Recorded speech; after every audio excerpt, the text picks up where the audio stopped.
Wah. Boo. Apple bottom jeans, boots with the jeans.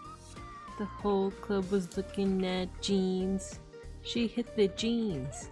Next thing is jeans. Shorty got jeans, jeans, jeans, jeans, jeans, jeans. Jeans, jeans. Hello, Babine Cubs. Hello. Happy what's today? Friday. Happy Friday. It's the end of the week. Did you guys miss me? Last time I saw you guys, it was the beginning of the week. How are ya? How are ya? I had to miss yesterday because I was at Binka's sister's art exhibit, which didn't actually have any of her art, but we'll talk about that. We'll talk about that. But how you guys doing? How you guys doing? I missed you guys. Let's see who we got here. Right before stream started, we had Ghosty here, correctly predicting that I was doing my vocal exercises. Totally was doing my vocal exercises. But then had to go to do book edits. I hope she has fun doing the edits. And then of course we have Saribot, our rock, and then we have Folk. You got Chistica, Harpsichord Enjoyer, hello, Epically Modest, hello, and Pickles, you got Sticka as well. Hello, Impossible, hello. How you guys doing? We're gonna be playing a game that I've really been enjoying lately. But I've also been watching the VTRP, the GTA 5 like RP with all these different VTubers, and just it's been frying me, as the kids say. It's been frying me. Well, let's get to class, shall we? Get to class. Hello. Hello everyone. I'm a reindeer. I was gonna say Smokey the reindeer. No, I'm a Rudolph the red-nosed reindeer today. You guys like my okay, it's not quite like on my head properly, but you guys like my little Christmas costume? There's a little bit of lag today, just a teensy bit. I wonder if it's because I'm actively watching Gavispedal right now. There we go. Let's cut that out. But hello everyone. Hello, it's me, Babinka Bear, your local Sun Bear art history teacher and educational streamer.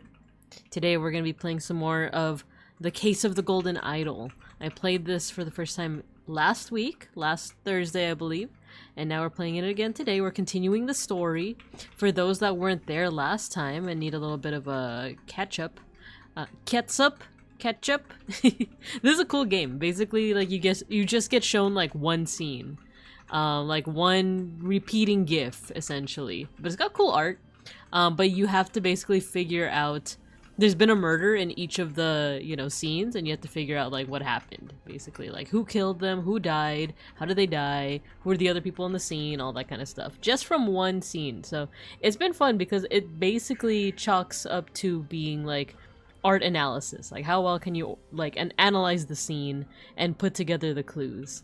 Be a disembodied floating presence, self-correct. Exactly, impossible. Exactly. Exactly. But yeah, you can probably hear the background music right now.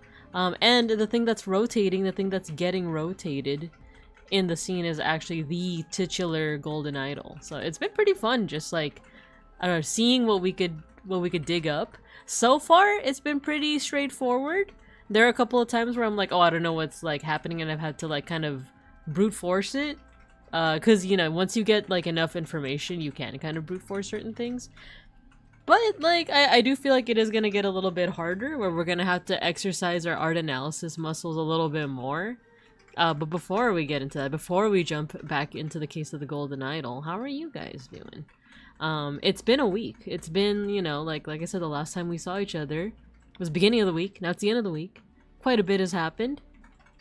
For one, my IRL birthday was on Tuesday. My like, Babinka Bear's birthday. Seishin, hello.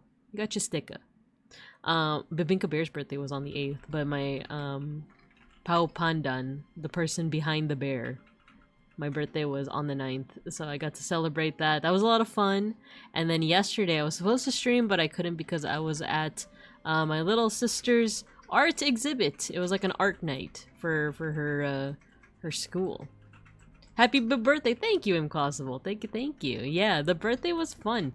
Beans and I ended up getting food at like a vegan place. We ended up getting like vegan breakfast first. It was really good. I had like, because they also have like a vegetarian menu.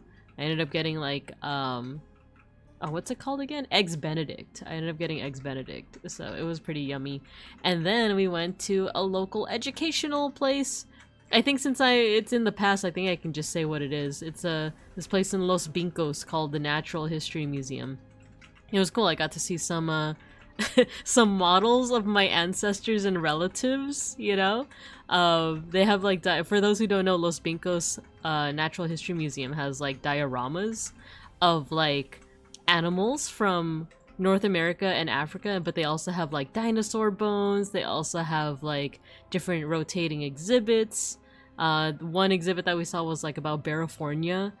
Like, you know, when like the indigenous folks first came, and then the colonizers came, and then there was like a separate exhibit where it was like, this is Barifornia when it was submerged underwater. Isn't that crazy? So that was really fun, actually, and it kind of put me back on my my dinosaur kick, because I feel like I've spoken about it a little bit before, but I was a dinosaur kid, or a dinosaur cub rather. When I was a cub, I was really into like dinosaurs alongside astronomy and Digimon and all those things.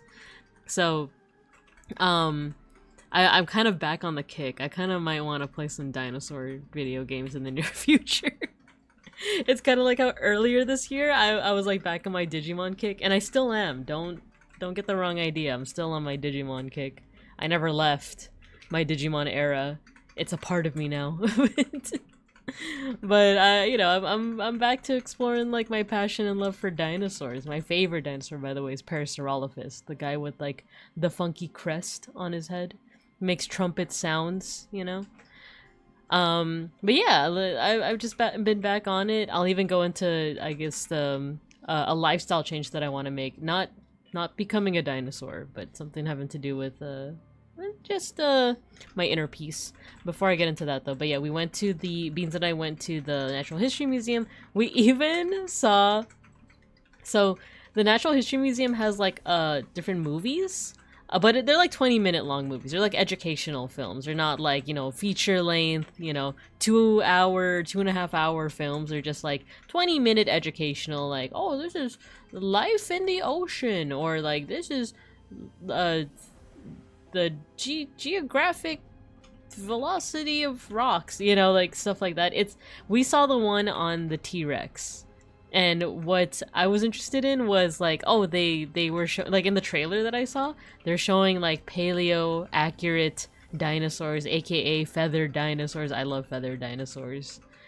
And I found out that there's a term called paleo accurate, because, you know, like historically accurate or biblically accurate, you can't say that about like dinosaurs because they're before history. So or you can't say historically accurate for dinosaurs because they're before the concept of like written history. But you could say paleo accurate, as in like paleontology wait, paleontologically accurate. I think paleo accurate is just a better way to say it. If you want cool hello Fugubi. If you want a cool dinosaur game that's coming later and looks good, look for Kyoryu. Let me see. Kyoryu. I know Ryu means dragon, right? Wait, this looks sick. What is this? Son of a samurai T-Rex in a post-apocalyptic Tokyo? This looks awesome. This looks sick. Wait. You guys have to Google Kyoryu. This looks awesome. This is such a vibe. Wow. I'm down. I'm like 100% down. But yeah, so we watched the T-Rex film because it had like, you know, paleo accurate dinosaurs in it. It was pretty cool. The T-Rex was very chunky, by the way. If you want to see what a paleo accurate T-Rex looks like, it's a fat T-Rex. They're very chunky and they're very cute. But it was funny because before we went to watch this T-Rex film, Beans was like, "Oh, watch. It's gonna be like we're gonna be the only adults, the only adult bears, and then the rest of the audience is gonna be like a bunch of kids." And I was like, "Nah, I'm sure there's gonna be like other adults there. I'm sure it's not just gonna be us, right?" Lo and behold, we were in fact the only adults in that movie theater. Because behind us was just like an entire, I don't know, I want to say like 3rd, 4th, 5th grade class. And at first it was kind of annoying because they were like, you know, they were all squirrely and, you know, wouldn't stop talking and stuff. But eventually it ended up just being kind of funny. Especially during the point in the movie where it was like, the T-Rex lived 67 million years ago, and then we just heard a kid behind us go 6, 7, and we freaking lost it, dude. The way he said it was like oh my god, this freaking wait, how old are 3rd graders? Like this 8-year-old, just saying the freaking meme, like we lost it, dude. We were gone. But other than that, the film was very cool. It was a nice little 20-minute snippet of like, you know, the life of a T-Rex from hatchling to juvenile to teenager to adult. And then, you know, the what is it? Was it Jurassic Cretaceous extinction, or is it the Triassic Jurassic extinction? The extinction, the one with the big meteor. Make them a little meteor. But yeah, like that was fun. And then we saw the dinosaur bones. We what else? Oh, there's an exhibit about cats. The Natural History Museum at Los Vincos has an exhibit on cats, and it's the cutest thing. It's so cute because the first thing of the exhibit is like the biology of cats. Yo, Mega Bronson, hello. Welcome. Thanks for the 25 months. Buggers. Hello. We're just talking about my birthday. on Tuesday, innit? You got your sticker. But yeah, we saw the dinosaur bones. There's a cute exhibit on cats. So first it's like the biology of cats, and like it includes stuff like, you know, big cats and like wild cats, like the Pallas cat, lynxes, ocelots, servals, all those things. And it goes over like the biology of them, of like, oh, they could leap tall bounds, and they can you know, they can camouflage and stuff like that. If you greet me, I'm with Beans playing Overwatch, so hello everyone. Yes.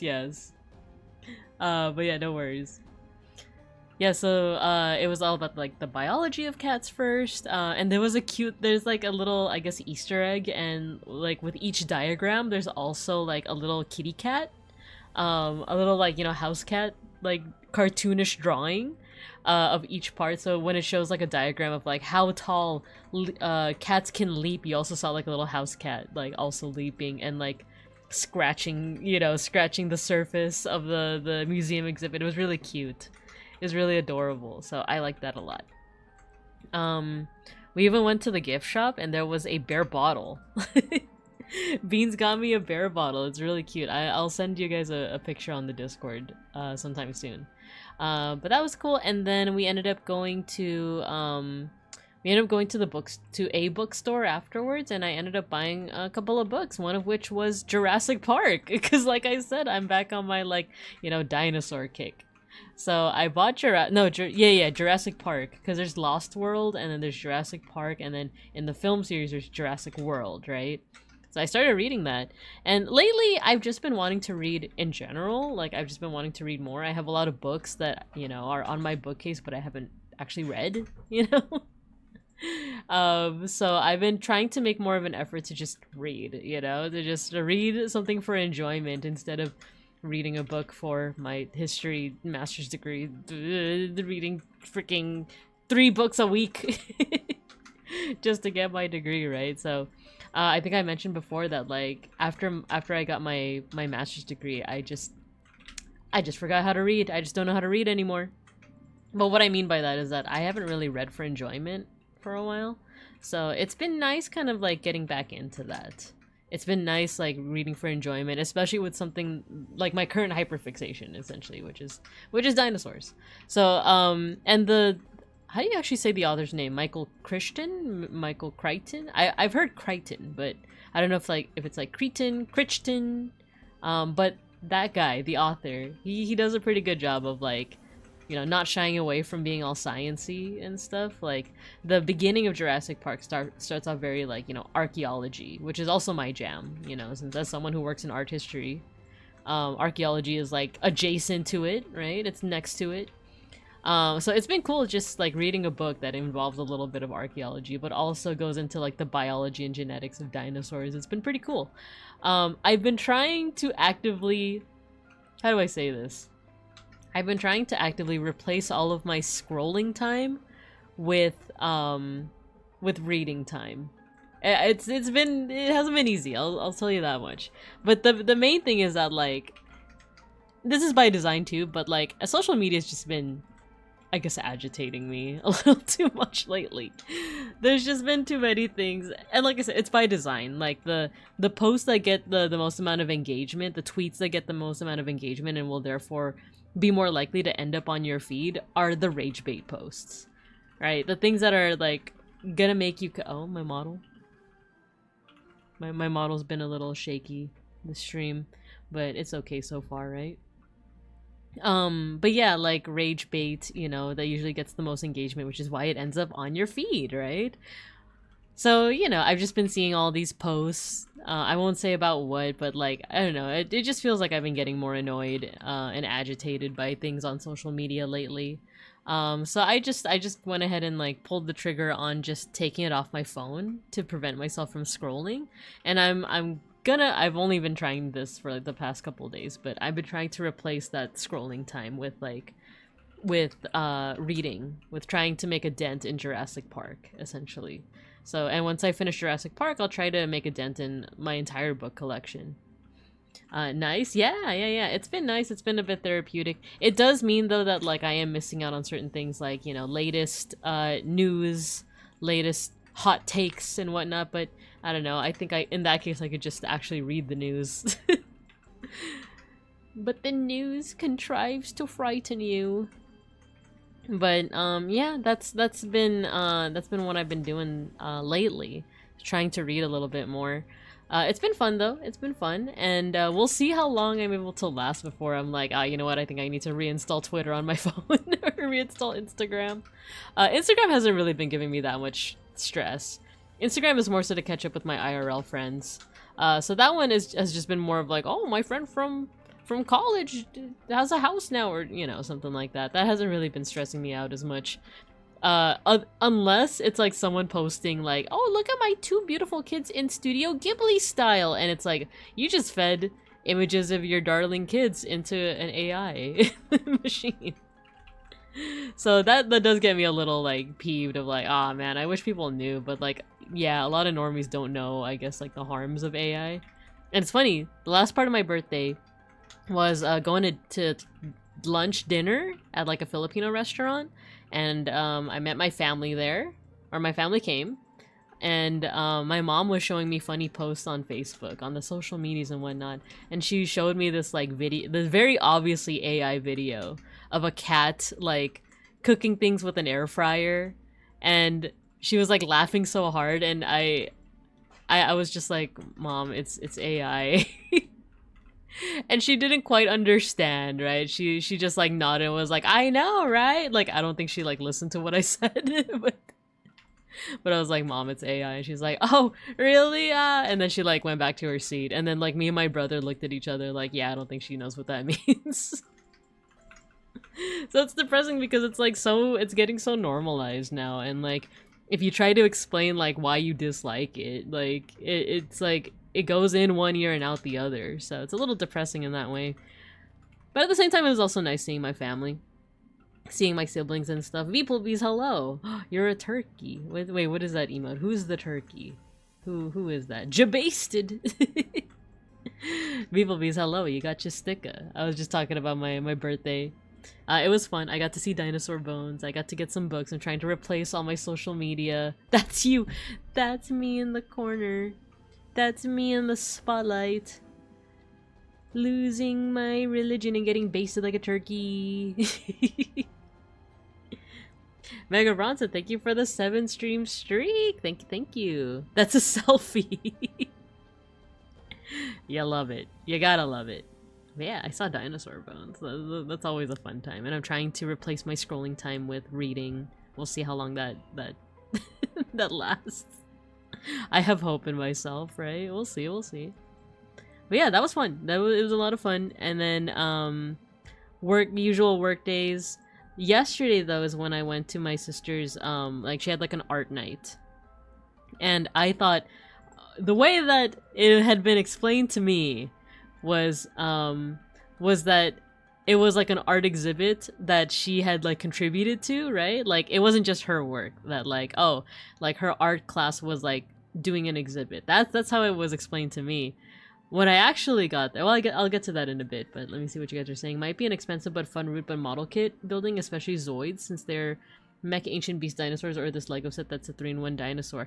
I remember as a kid, first of all, I love Zoids. I remember loving Zoids as a kid. Especially the one, there were like different ones, right? There was like a serious one and there was like a tournament one. I watched both. I do remember as a kid, I do remember like, there was like a skeleton set. Where you could build it and then you could put like a clear case over it. I think I had like a Triceratops one. I'd be down to do something like that. Maybe even on stream, right? That'd be cool. I do remember Zoids though. I remember there was like the one that took place in like a war, right? That one showed like in the morning in my time, and then the one that's like tournament based, that one was like in the afternoon on like Toonami for me. I remember liking both of them, but I wasn't super attentive to the plot of the war one, but I do remember the tournament one because I remember I liked the character.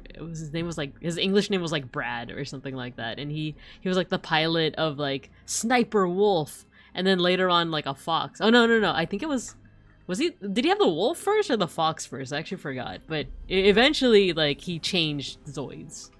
That I remember. And then the main, I forgot his name. The blonde guy had the same voice actor as Inuyasha. And he piloted like the Liger Zero, but it had different like, hey Owen, hello. He piloted the Liger Zero, but it had different armors, right? It had like, there was like the speed one, and then there was like the armor one, and then I forgot what the other ones were, but I like that. I don't think I ever built a Zoid. Or did I? I feel like I had either the wolf or the fox. But yeah, I do remember watching it a lot. I don't remember the war one, like the serious war one with like, there was like a Zoid, but he was like human sized, right? Chaotic, which one is the tournament one and which one is the serious one? Like with the war. I think both had their serious moments, but the tournament one felt like a little bit more like comedic, right? Chaotic Century is the serious one. Ah, okay. Yeah, I didn't keep up too much with the plot, and even now as I'm trying to recount it, I don't think I can even remember like the character names. Did the dinosaur, his name was like Z or something like that? I believe in Japan that was the original series. Ah, okay. But I vaguely remember it because like it would show in like the morning, like when I was getting ready for school. So I think that's why I wasn't able to like remember much of the plot because I didn't watch that many episodes because it would show in the morning, and then I had to jet for school basically. The tournament one was season 2. It was like on at 6 a.m. Zeke, it was Zeke. Yeah. Because I was like, what was his name? Like Z or something? Yeah, it was on at like 6 a.m. So like either it was like, oh, I think I was up that early, but like I had to like get to school like pretty early as well. Which, man, why do they always gotta get us to start school so early, right? But I had a crush on the albino girl. Was it she was like blonde with red eyes, right? In Chaotic Century. I remember what the characters looked like. The main character had like the shaved sides, but like the spiked up hair, but with like a ponytail. And then there was like the girl who had like blonde hair, red eyes, and like a pink outfit, right? But I can't remember too much about the plot, unfortunately, other than the fact that it was like more serious. I feel like I remember more about the tournament one.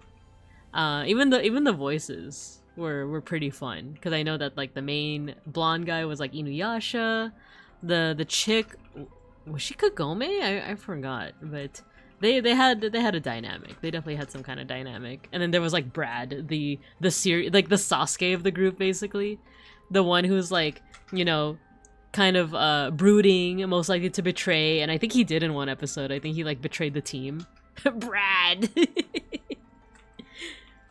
I remember because the episode was one of those like, next time on Zoids, Brad's betrayal, and it's like, oh, does he really betray the team? And it's like very transparent, like, nah, he's just doing this to like, get a better mech, essentially. Next episode, Brad's betrayal, next episode. I can't stop thinking about the Full Metal Alchemist like dichotomy between Brotherhood and like the old series, where it's like, next episode on, or what was it? Next time on Full Metal Alchemist, the search to find brother.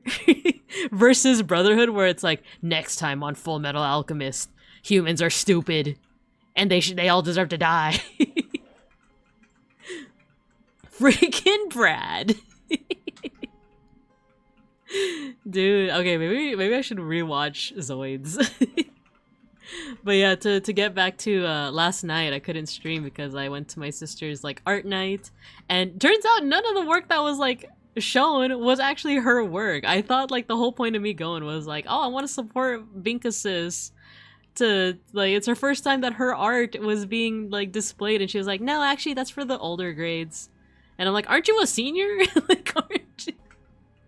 What do you mean it's for the older grades? You're already like the eldest. You're already like the top of the food chain here at high school. There was nothing there. No, it was other people's artwork. It was people in like other art classes, I guess. So yeah, I wasn't sure why her art wasn't displayed. I don't know if it was a matter of like she didn't submit it on time, or if it was like another class entirely. Yeah, but she could have told you that. She could have, but it was also like, I think she just wanted me to like come along to see like her school, to see like what, her teachers, her friends, which I actually had a good time. Actually had a good time just doing that. Like, I feel like I don't spend enough quality time with my siblings. And that kind of is going to be like my New Year's resolution, is to like spend more time, like, because whenever I spend time with my siblings, it's just like when the whole family's there, right? Glad she cares about school. Yeah, she does. It's funny because she wears she wears chola makeup. And the thing is, like, I think I've said this before, but like, I know that the image of like cholos and cholas isn't the best, but like, because I grew up with them in my vicinity, I have like a pretty like neutral to good, like feeling toward them.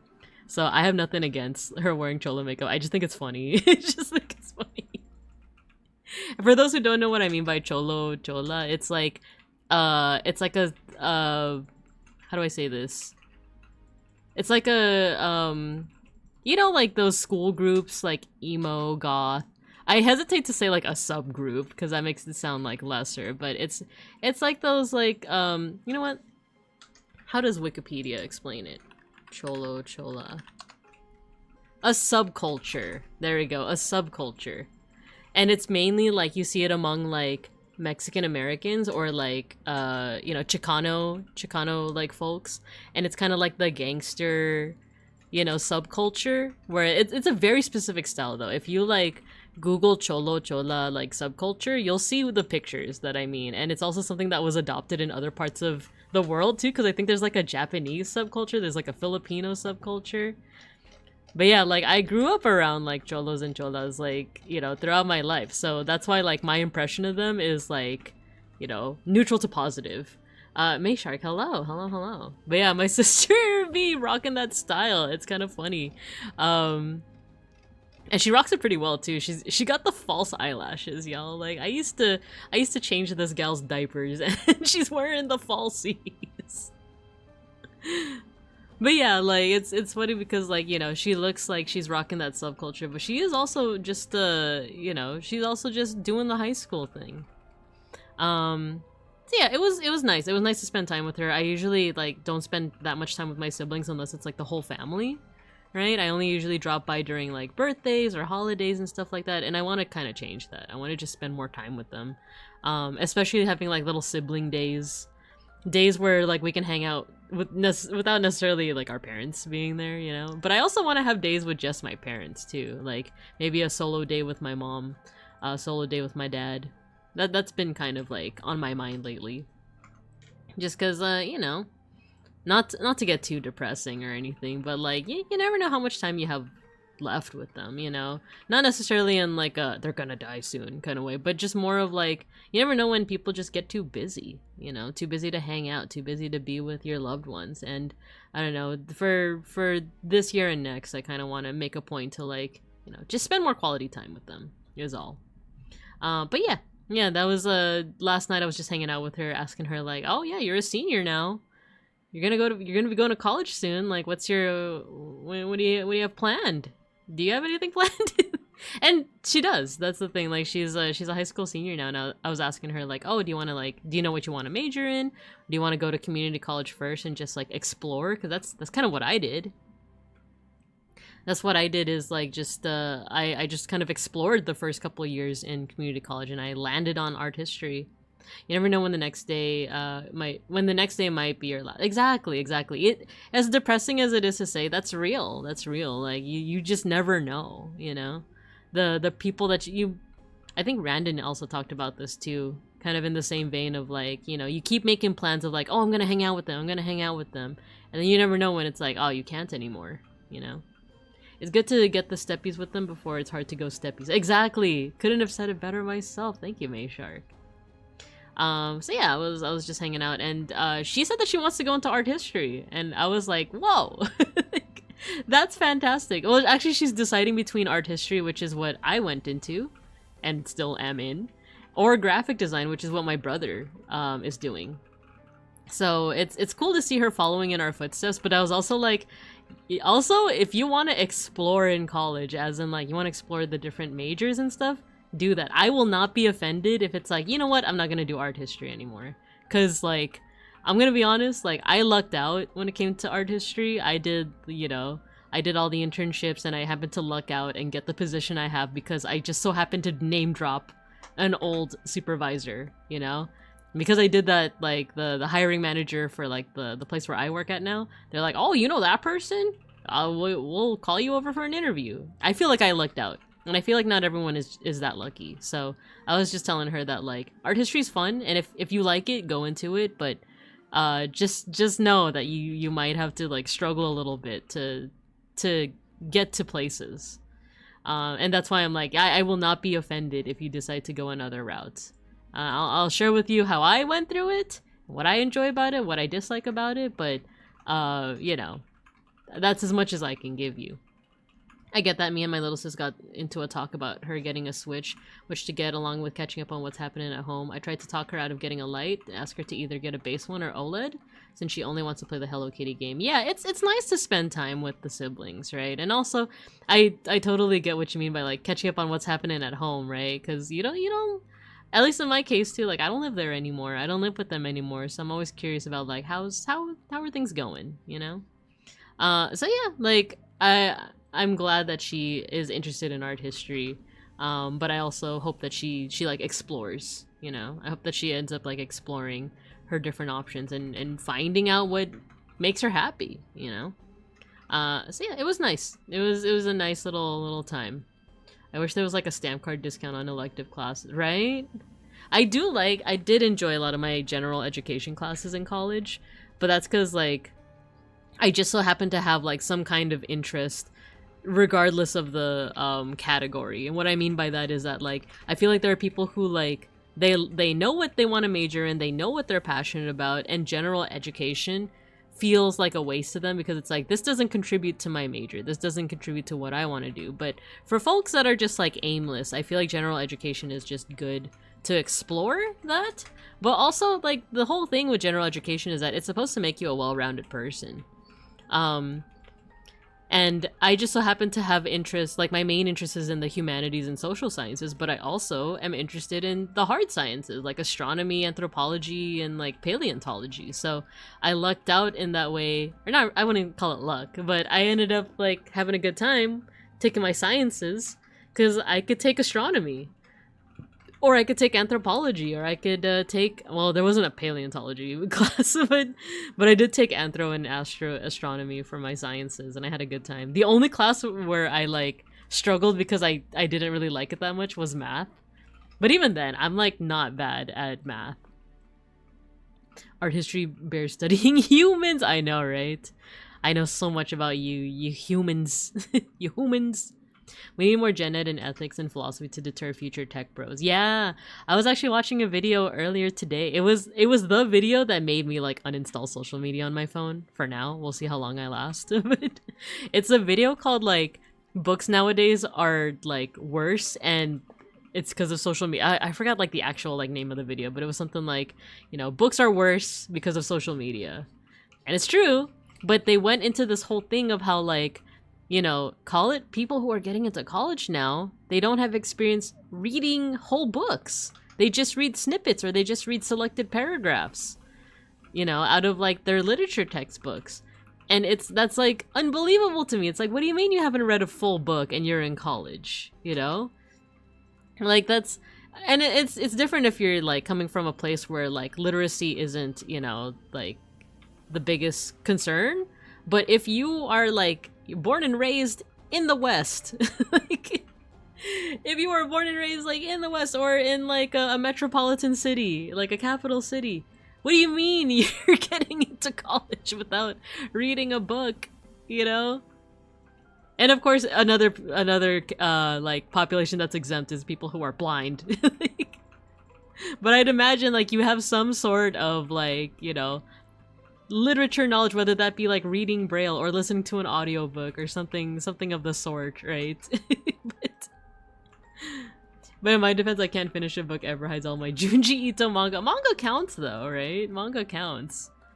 But even like what I mean is like, it's one thing if like you read a book in your like earlier grades and you disliked it, but it's another if you just never read a book like from cover to cover, you know? Like I totally get it. I totally get it if you like went through school, you disliked what you had to do, you disliked like reading, but at the very least your teacher made you read, you know?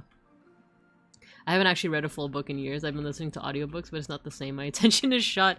That's what the video talks about though, is that like social media and like short form media is part of the reason why like a lot of people in this like more recent generation, like, you know, just don't have like that kind of like literacy experience. Which is crazy. And but then like the YouTuber also goes into like, well, let's look at the foundations of reading. And actually let's go even earlier. Let's look at the foundation of like how people learn to read.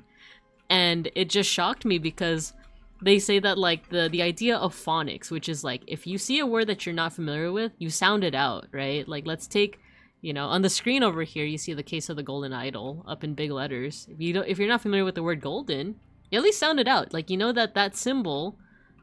Wait, let me see if my cursor works. I don't know if you can see my cursor. Let me go here. If you've never seen this word before, but you at least know what this letter means, you know that it's read as G. And over here, the O. Vowels can have different sounds, but it could be O, it could be A, it could be, you know, O. You know, so go, L, D. This could be E, or it could be E, or it could be, you know, other sounds. Golden. Golden. You sound it out, right? That's how I learned how to read. That's something known as phonics. But it seems like that's not what is being taught. That's not how little kids are learning how to read. It hasn't been how kids are learning how to read. Instead, they're just learning how to memorize. They're learning how to memorize, like, oh, this combination of word shapes makes the word golden.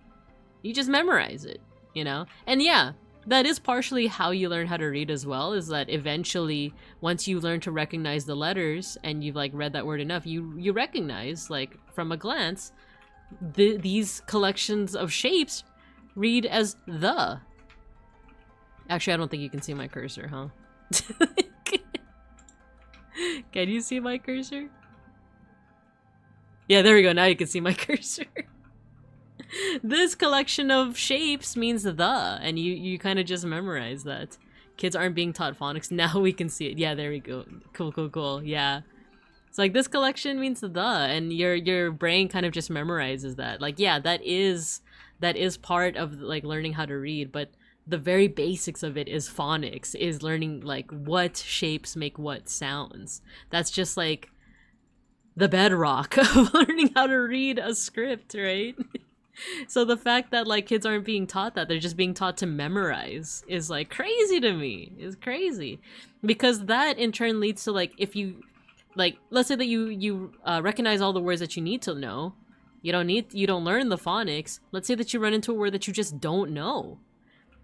You can't read it, and that ends up, like, discouraging kids, and that discourages kids from learning how to read, period, or being interested in reading. I'm teaching that to my niece. She's telling her Filipino is the easiest to read because you read it as is, unlike English. Yes, no. Don't say sorry, because it's true. It's true. It's 100% true. Like, one of the biggest things with English, the reason why, like, if you don't grow up with it as your first language, the reason why it's so hard for people to learn is because there's so many exceptions to the rules, right? Because we have so many loan words from French or, like, German or, like, you know, different Indo-European languages. It has so many loan words because it's like, oh, if you read it, if you read, like, the letters and the letters have, like, a consistent rule to them, this wouldn't be read as case, this would be read as kase, right? This one wouldn't be idol, it'd be idol, right? That's if it was consistent, but in English, unfortunately, it's not. That's why this is read as case of the golden idol, you know? Even the word continue, right? If it had consistent rules, it'd be continue, right? But it's not, it's continue. Did you just say French? If I didn't mean to. So you're saying we need to bring back Hooked on Phonics. I am saying that. Make me the mascot. Make me the mascot of Hooked on Phonics. This little bear is gonna teach you how to read, kiddos. Yeah, minute, minute, angle, and angel. Yeah, even, like, oh my god, what's that one poem that people keep saying to read? Is the one that has all the different, like, pronunciations in English. It's like the impossible, like, poem or something. What is it? Or the poem from hell? I forgot what it's called. A poem with different English pronunciations. Is it the chaos? The chaos poem? I could read it. I'll read it for you guys. Let me pull up my OBS here. Reading Rainbow third reboot with this funny purple bear. Yeah, look at this purple bear that's, like, obsessed with Digimon. She'll teach you how to read. Reading Rainbow. Here, I'll actually give you guys a sample. Oh, that's not the one that I wanted. Here, the chaos. The chaos poem. Let me make this bigger for you guys. I won't read the whole thing because it's pretty dang long, but I'll read as much as I can before I... Okay, I will learn French instead. The Chaos, a poem of English pronunciation by George Nost Trenite, 1870 to 1946. Dearest creature in creation, studying English pronunciation, I will teach you in my verse. Sounds like corpse, core, horse, and worse. I will keep you, Susie, busy. Make your head in the heat grow dizzy. Tear and eye your dress will tear. Queer fair seer, hear my prayer. Pray, console your loving poet. Make my coat look new, dear, sew it. Just compare heart, hear, and heard. Dies and diet, lord and word. Sword and Sard. I actually don't know actually how to pronounce this one. Sard? Sword and Sard. Retain in Britain. Mind the latter how it's written. Maid has not the sound of bade. Say, said pay, paid laid but plaid. Now I surely will not plague you with such words as vague and ague. I actually don't know how to pronounce this one either. But be careful how you speak. Say gush, bush, stake, streaks, break, bleak, previous, precious, fuchsia, via. Or via, depending on how and when you use it. Recipe, pipe, studding sail, choir, woven oven, how and low, script, receipt, shoe, poem, toe. Say expecting fraud and trickery, daughter, laughter, and terpsichore. Wait, is that, how do you, terpsichore? Terpsichore. Branch, ranch, measles, topsails, aisles, missile, similes, reviles. Holy holly, signal signing, same examining but mining. Scholar, vicar, and cigar. Solar, mica, war and far. From desire, desirable, admirable from admire. Lumber, plumber, beer, but briar. Topsum? Flotsam, jetsam? Is it?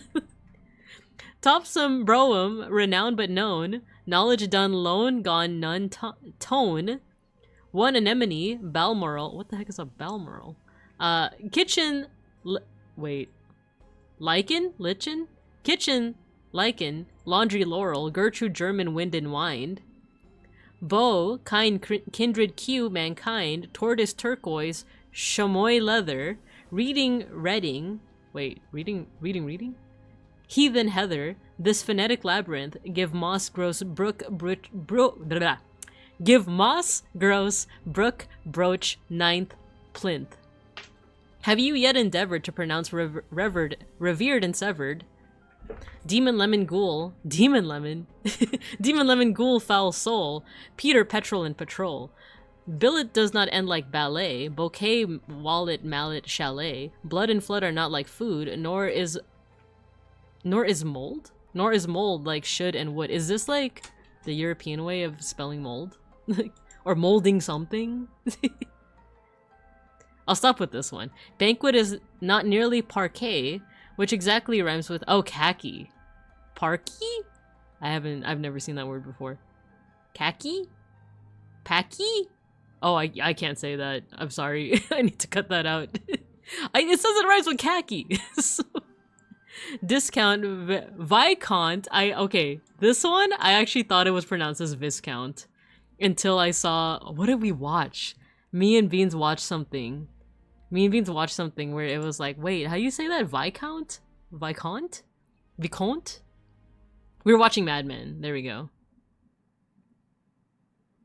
Vicomte, yeah. We were watching Mad Men, and some guy from California introduced himself as like, oh, I'm the Viscount of something. Load and broad. Toward to forward to reward. Ricochet and crocheting croquet. Right, your pronunciation's okay. Rounded, wounded, grieve and sieve. Friend and feed, alive and live. Alright, I'm not reading any more of that. Bring back Reading Rangers and make it global. They taught me how English works better than my actual elementary school. I actually don't know if I know of Reading Rangers. That sounds kind of awesome. Buckles my reading seatbelt. Balmoral is the winter palace in British royal family live up in Scotland. Oh, okay. Is it pronounced Balmoral or is it like pronounced a different way? Mold the fungus like mold, like molding. Oh, like the molding of like in architecture, right? Vicomte? I always thought it was Viscount. How did they say it in Mad Men? I forgot. You basically got it. Oh, Balmoral? Balmoral. Yeah, some of these words I actually don't know. I don't know what they are. Like, I think terpsichore is it sounds like a Greek name, right? Like in one of the like Greek myths or one of the epics. But yeah, that just goes to show, right? That for everything that I've been. Oh, by the way, this is what I was talking about when it comes to Cholo subculture. What's that you from? I always encountered the friendly Cholos though. That's why they're always like, hey, you a rocker girl? You a rocker fool? Hey fool, you watching the Disney Channel. I have a friend. Okay, wait. Let me show you guys something. I have a friend who's like He kind of grew up in that culture, but he's Filipino. And he loves reposting like Foos Gone Wild memes. You're watching. He loves this one. Dang it, dang it. I thought I'd be able to find the meme. Where is it? I found it! Okay. It's this one. Hey, what's up, fool? It's me and you're watching the Disney Channel, Holmes. And he's like stands up. I love it. I love it.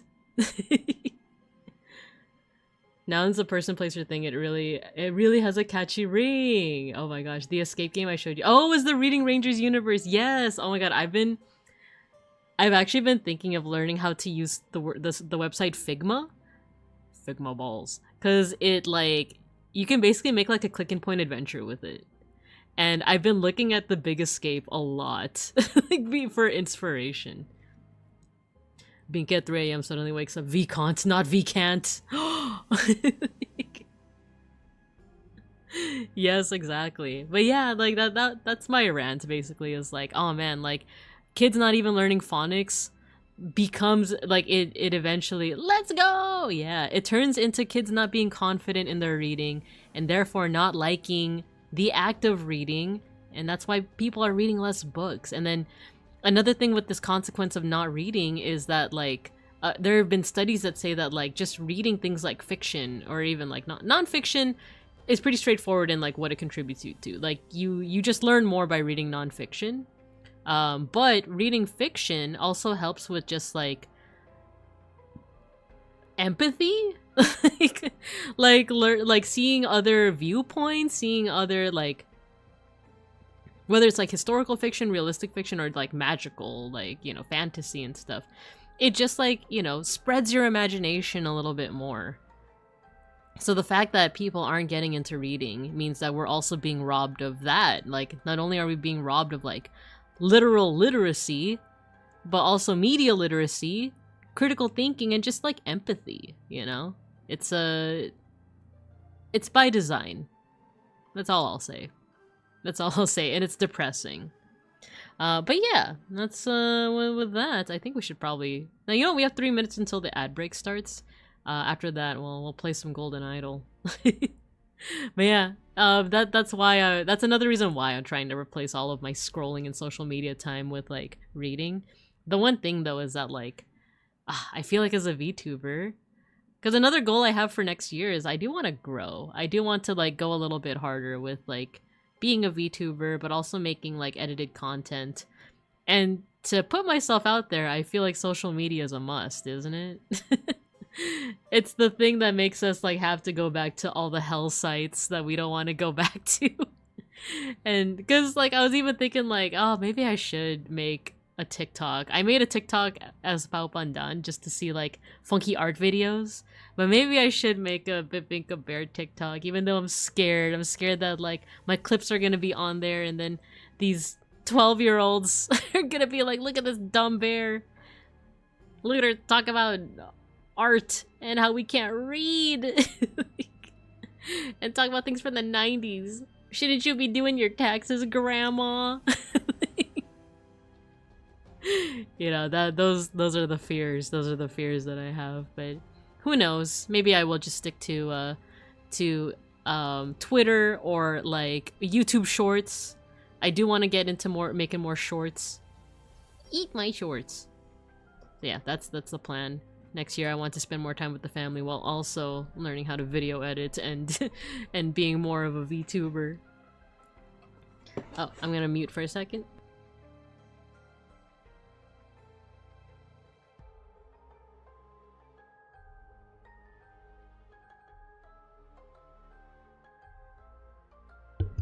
Alright, so I'm gonna put you guys in the ad break a little bit early so that we can get started soon with the case of the Golden Idol.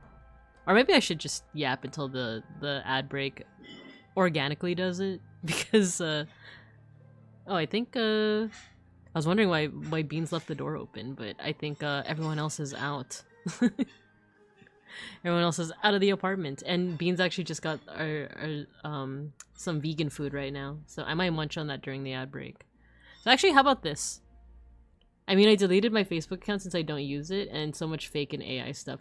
That's true. I can't delete my Facebook though because like I just have so many memories that I want to like hold on to. I'm just not active on Facebook, and plus like I want my Facebook to still like be able to see what my like friends and like my parents and family members are up to as well. But yeah, my eye is itchy. Let me put you guys over in the cub corner, and when we get back, we're gonna. Oh, there we go. And just put us back in the cub corner. I'm gonna just let the ad break play. It hasn't even given me the warning of like the ad break's coming soon, but I'm gonna just go on break right now to eat a little bit of my torta, and then we'll get into Case of the Golden Idol. So, all right, I'll see you guys in a couple minutes.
Alright, we're back.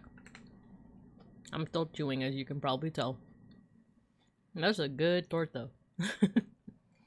Alright, let's get to gaming. Let's get to solving some mysteries. Let me just make sure that I can see you guys. Okay, cool.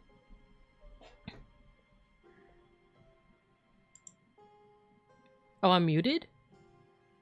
I don't know if you're muted or it's on my end. I see the bars moving. I see I'm seeing like captions as well, so I'm assuming I'm not muted, but you guys let me know. You guys let me know. It was the chewing. That's funny. Yeah, I was chewing. I didn't unmute myself first because I was still like nom nom nom nom. But okay, let's get to solving some mysteries, shall we? So once again, to recap for those who weren't here earlier or weren't here last week, this is a game where they just show you one scene and you're supposed to figure out a moidah. So far, oh that's right. Let's review, shall we? So we have here what was the name of this family? Albert Cloudsley. So it starts here. Albert Cloudsley murders this guy Oberon Geller, so that he can get like the titular golden idol. Also, the art is just so pleasant. After that, this guy died. What was his name again? Sebastian Cloudsley, who is, I think, the grandson or the son of Albert. So now we're seeing this whole, I guess, arc. We're seeing this whole odyssey. The moidahs! We're seeing this whole odyssey of like what happens to the Cloudsley family now that they have this idol, right? So this guy Sebastian, he falls off his horse. Fall off your horse! And dies. But before he dies, he did read out a will, or he made a will to his next of kin. And he gave them a whole bunch of things, but then one guy was like disgruntled that he just got a book of like was it aphorisms or something? Yeah, a book of aphorisms. This guy Peter Badley was upset that he got just like a book of like, oh, you know what you should do? You should be better. So he tried to steal the idol, but then this guy Willard Wright, he made one of the servant guys explode into spontaneous combustion, as one does. So, by the way, if we want to take a look at the golden idol itself, this is what it looks like. It has like a jewel in front of it. It's actually the thing that's been like at the title screen, except that it had a red jewel. Now it has a blue one, and it has these like symbols on the back. So he was able to use it to first freeze the guy and then make him spontaneously combust. So Willard Wright, that's the one that we're paying attention to. However, in the next part, he also dies. He gets murdered in his hotel room. And he gets murdered by Ash Blair. Ash Blair crept into Willard Wright's room through a trapdoor. While other people were playing cards with loud music, a fight ensued and Willard Wright got stabbed with a dagger. So which one is Ash Blair? He's this guy. So this is our latest moiderer. Alright, so that's what we know so far about Ash.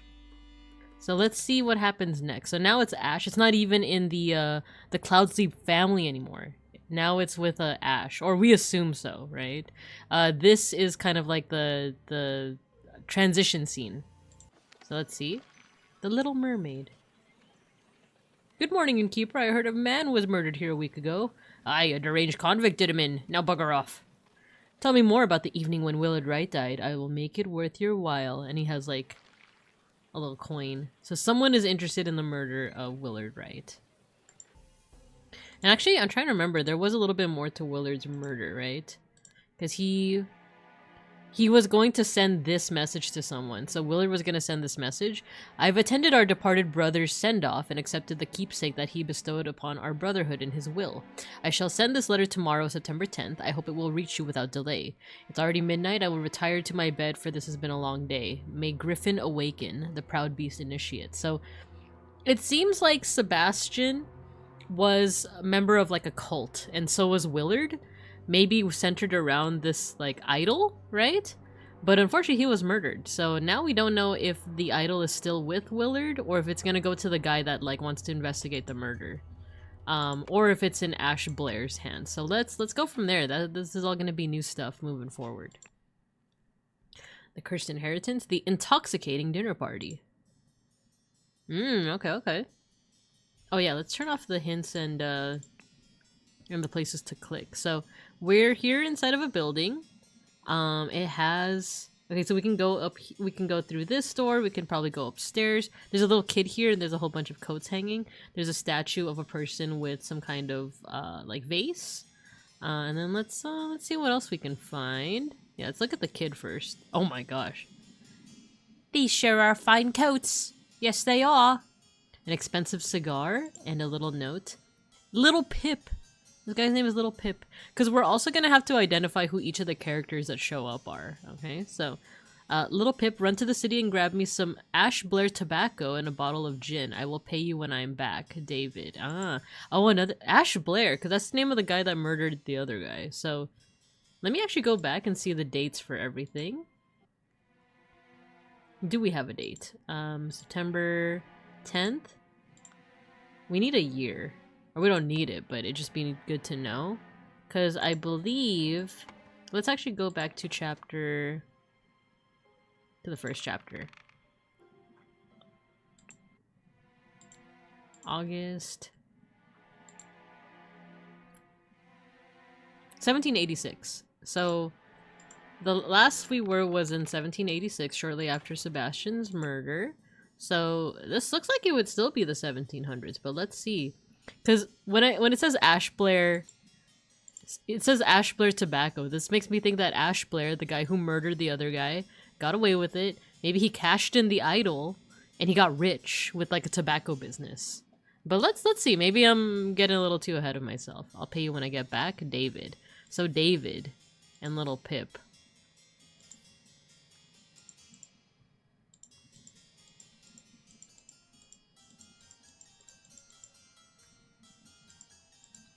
It's got that music. It's got that. Is that the sound of a harpsichord? It's like the little tiny piano. So he's got the cigar. Oh, I froze? Oh, okay. Pocket? There's 4 coats here. Oh, I think this is the hat of the guy that was like, oh, tell me everything you know about Willard Wright. An overcoat and a hat? Overcoat and a hat? So there's a box of cigars inside this coat. And then, oh, a little drawing. Dear Miss Richards, I enjoyed your company tremendously when I visited your father last month. I am certain that you would wish to hear the rest of my thoughts on the shortcomings of our society. I invite you and your father to a dinner on April 8th at my manor. Sincerely, Edmund Cloudsley. I think we did run into Edmund 2 scenes ago. And now we have a date. It's March 1st, 1788. So it's been 2 years since Sebastian died. Dear Mary. So maybe this is Mary Richards. Mary Richards. Here is something for your diary from me. For you, I would fight a tiger and win. Peter Badley. 1788, March 5th. That's cute. We do recognize the name Peter Badley, though. He's the one who was, like, disgruntled. Wait, let's go back. We're gonna have to go back to some of these scenes just to, like, get our bearings, you know. This is Edmund, I think. Yeah, this is Edmund Cloudsley. Peter Badley is the one who... let me see how he's related to the family again. Here, there's like a whole like family tree here. So Albert Cloudsley is the one who committed the first murder, and he like got the golden idol. So he has 4 kids. There's Edmund, Rose, Sebastian, and Beatrix. Peter Badley is the widower to Beatrix. So he's a son-in-law. So he's the brother-in-law to Edmund and Rose, who are still alive.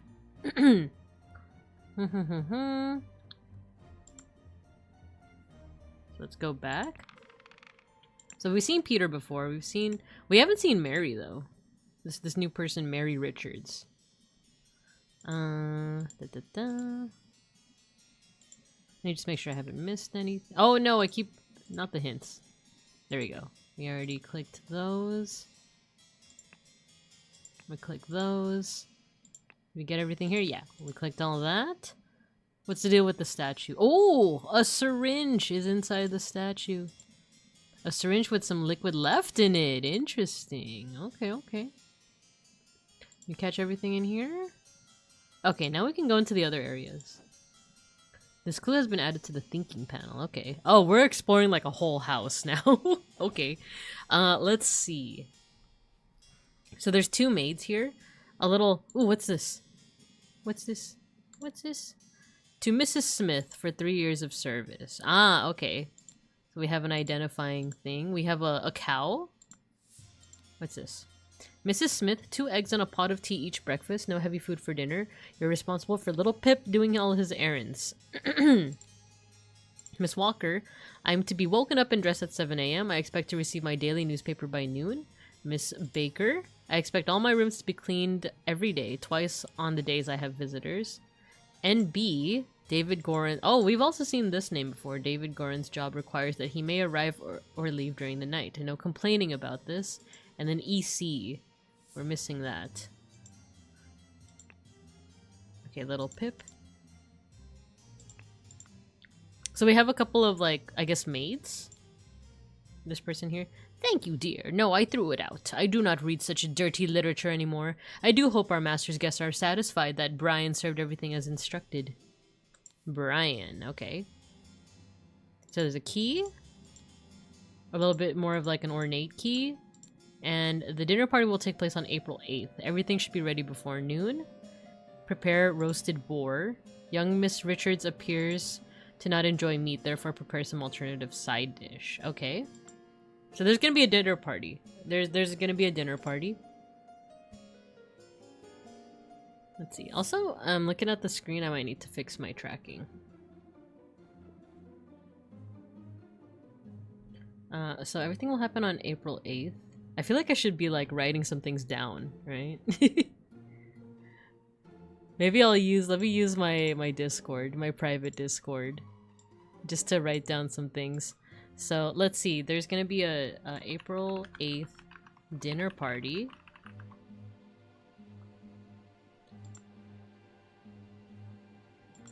Okay, what else did we see? There was like something here, right? March 5th.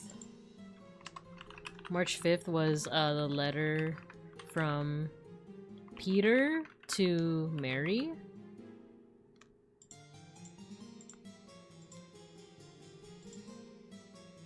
Miss Richards, I enjoyed your... Ooh, so Edmund... Interesting. So Edmund and Peter are after the same woman. March 1st. So March 1st, letter from Edmund to Mary. Okay.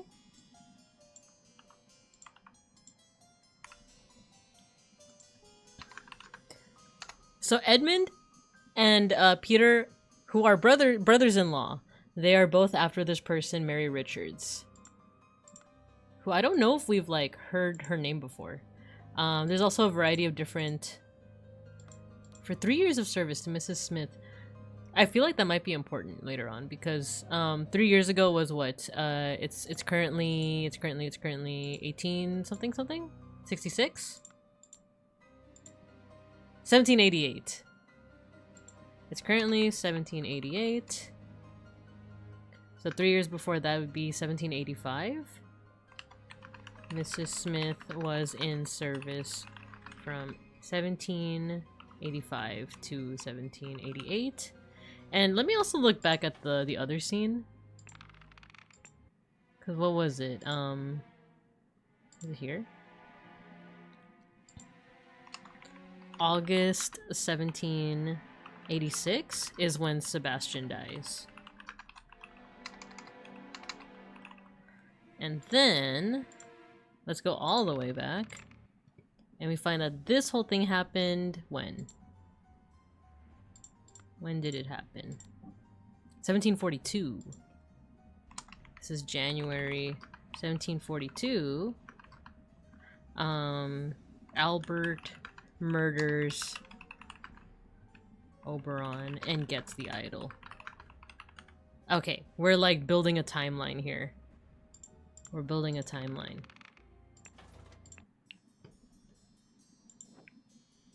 What else? There's a log here. Ooh, I wonder. Ooh, okay, we got some wine. Full and sealed bottles with red liquid labeled wine and brandy. Full and sealed bottle with amber liquid labeled brandy. And then we have another lock. Oh, with like bread, lemon, potato, potat, flour, water, cut vegetables, meat. I mean, who is she? Of course I can give you some candles for your room, Lucia. I assume you're itching to continue that scandalous novel. So this is Lucia. Thank you, dear. No, I threw it out. I do not read such dirty literature. Okay. So her name is Lucia. That's all we know so far. There's also some stuff here in the attic. What's this? Ooh, a mattress? Oh, there's stuff hidden in the mattress. Oh, there's a lot. There's a lot. Jackpot. Monkey Man 1 versus the Striped Dark Hand. Monkey Man 2, Tooth for Tooth. We did see a little bit of Monkey Man from a previous scene. So we have a mallet, a couple of pennies, a fancy handkerchief, and a shiny pocket watch. Okay. Should we click something here on the hammer? No, I suppose not. Monkey Man. Monkey. Striped Dark Hand. Tooth for Tooth. Okay. Anything that we're missing here? Oh yeah, so this. Small bottle filled with amber liquid, so maybe brandy, and then this one is another mallet. Or what looks like a mallet. Let's see, anything else that we're missing here? So a staircase.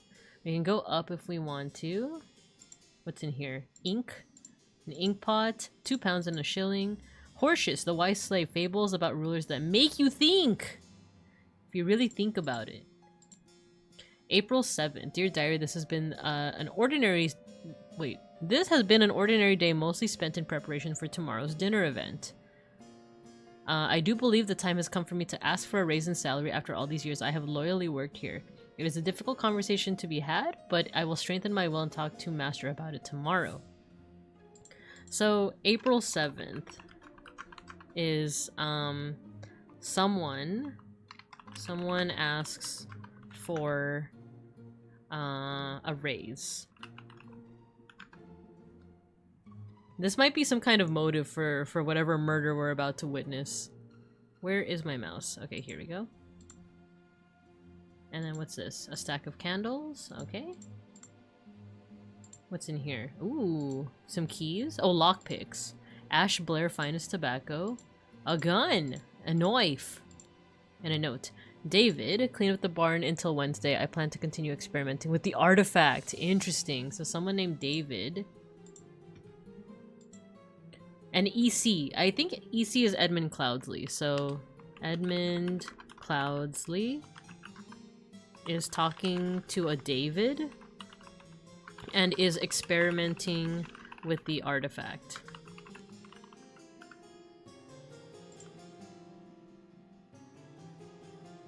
This might be like the room of David, whoever that is. They're introducing so much right now. So this is a note. Oh, this is a note from Edmund. This is to Mrs. Smith, Miss Walker, or Mr. Walker, and then Mrs. Baker. I expect all my rooms to be cleaned. So I feel like we have here like a Smith and a Baker. NB. Do we know who NB is? It seems like this is probably like Lucy, her name is Lucia and she's either a Mrs. Smith or she's a Mrs. Baker, and then whoever she isn't, that's this person. Have I missed anything here? Yeah, the doors. Okay. The door to the outside not locked. The door is locked. The door is locked. Anything else here? Oh yeah, there's something down here. Paint. A sealed pot labeled print paint. Ooh, what's this? Down with parasites. Too long have they feasted on our blood and sweat. So someone here. Whoever's room this is, they, you know, they have some kind of motive. Let's say that whoever this is, they asked for a raise, they got denied, they murdered someone. Let's just see, you know, who that is. So let's go back, let's go upstairs. Oh, moidah! The moidah is here. Wait, let's see if we go into the next room. Is that the same? Yeah. So we can also go downstairs again. Okay, so there's 4 scenes here. Interesting. Let's do this one first, and then we'll go to the murder scene and see what happened. So let's see what we can find here. There's another room. What's here? Ooh, pillowcase. A pair of twig dolls and a bottle of pink liquid partially empty. Ooh, okay, so maybe a poison? Once your target has ingested the love potion, establish eye contact and hold it for as long as possible. In most cases, the effect will be felt within 2 days, depending on your own appearances. Interesting. So someone is trying to charm someone else. What's this? 4 shillings and a penny. I will not change the rule that the staff member who has worked here the longest gets the bottom room. Do not bother me with such nonsense again. Ah. Ooh, so this person wants the bottom room. So that means the bottom room probably goes to Smith? Whoever Smith is. Remember to take the 4th one from every row. Ooh, interesting. Okay, 4th one from every row. Rallo Cthulhu, Starchild. An ink pot. Okay. We're getting so many clues right now. Door is locked. Door is locked. What's happening here? A safe. Peptic tonic. 2 sealed bottles of cloudy liquid labeled Peptic tonic. Due to the sensitivity of your stomach, I advise abstaining from alcohol for the next month. Also consider a glass of peptic tonic before eating to avoid upsetting your digestive system. Oh my god. Is this me? Are they trying to... This is what I needed before I decided to take my gallbladder out, right? Opium! Someone get into opium, the hopium, the copium. Ooh, some letters. Mrs. Baker, starting date 1787, August 1st, position housemaid, yearly wage £9. Okay, so we have a Mrs. Baker. Starting date started. The game is targeting the Pepto-Bismol murders. If someone wanted to murder me, they 100% could if they use. Well, actually, no, because I don't use Pepto-Bismol. I use Tums. So if they find a way to poison my Tums, that's how you end me. If you guys are tired of your art history homework, that's how you do it. You get into my stash of Tums. Mrs. Baker started 1787. Specifically August 1st. 1787.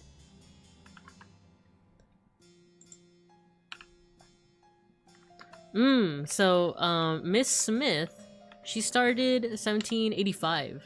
So that bottom room is Mrs. Smith's. This one over here is probably Mrs. Baker. Tums are my savior in the middle of the night. When I wake up and that acid reflux be hitting. Yeah, 100%, man. Like, I remember when I used to, like, was really, like, you know, drinking with the friends and stuff. It was always Tums to the rescue. But I also did get to a point where Tums didn't help that much. So, so I think I accidentally built up some kind of, like, resistance to it when it's like, no, I need it. So this is probably Mrs. Baker's room. Dear Edmund, this cannot continue. Since my return and move to Sebastian's manor, he has asked for financial support 7 times. He is clearly unable to take any monetary responsibility. Please, I need your help, my dear brother. Sincerely, Rose Hubert, which is the sister. She's still alive. Or, I guess we're gonna find out if she's still alive. So this is Rose. Since my return, he has asked for financial support 7 times. Oh, I think Rose is the one that was, like, really into Indian culture, right? She was in a couple scenes ago. She was the one that was, like, really into, like, Indian stuff. Or South Asian stuff. This letter's from 1788. That's this year. Dear Edmund, I like your idea. Let's send him to the colonies, where his violent nature will make him feel at home. Jeez, okay. I hear you were having dinner with Lady Mary and her well-to-do father, Lothar. Oh, I should be taking some names. Right? I should be clicking on the names. Here, Edmund, Rose, Cubert. And then here, dear Edmund, I like your idea. Let's send him to the colonies. Lady Mary and her well-to-do father, Lothar. If Peter and I were to join you, we could beguile him with tales of adventures in the colonies so we can ship him away. Sincerely, Rose Cubert. So, Rose Cubert is talking with her brother Edmund. Let's see. Let's send him to the colonies.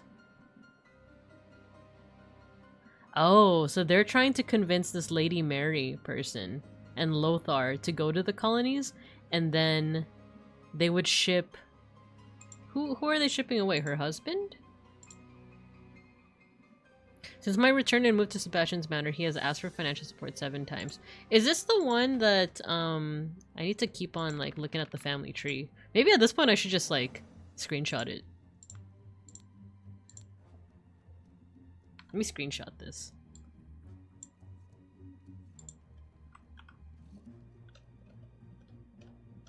And I'm also gonna write down in my little, Discord what I know about them. Edmund is the eldest son. Rose is the eldest daughter. Sebastian has died. And then Beatrix, also dead. But husband Peter is in tough financial situation. I feel like they're talking about Peter. Because he's like betting a lot.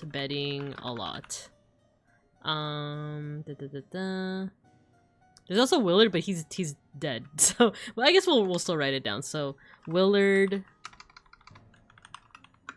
is probably part of same cult as Sebastian. Okay. I'm appalled.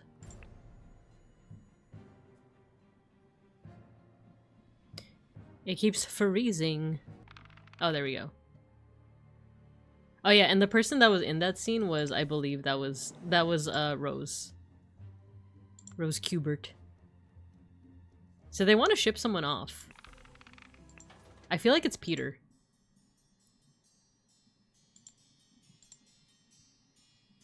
Okay, what's this? What's this? Oh, the idol!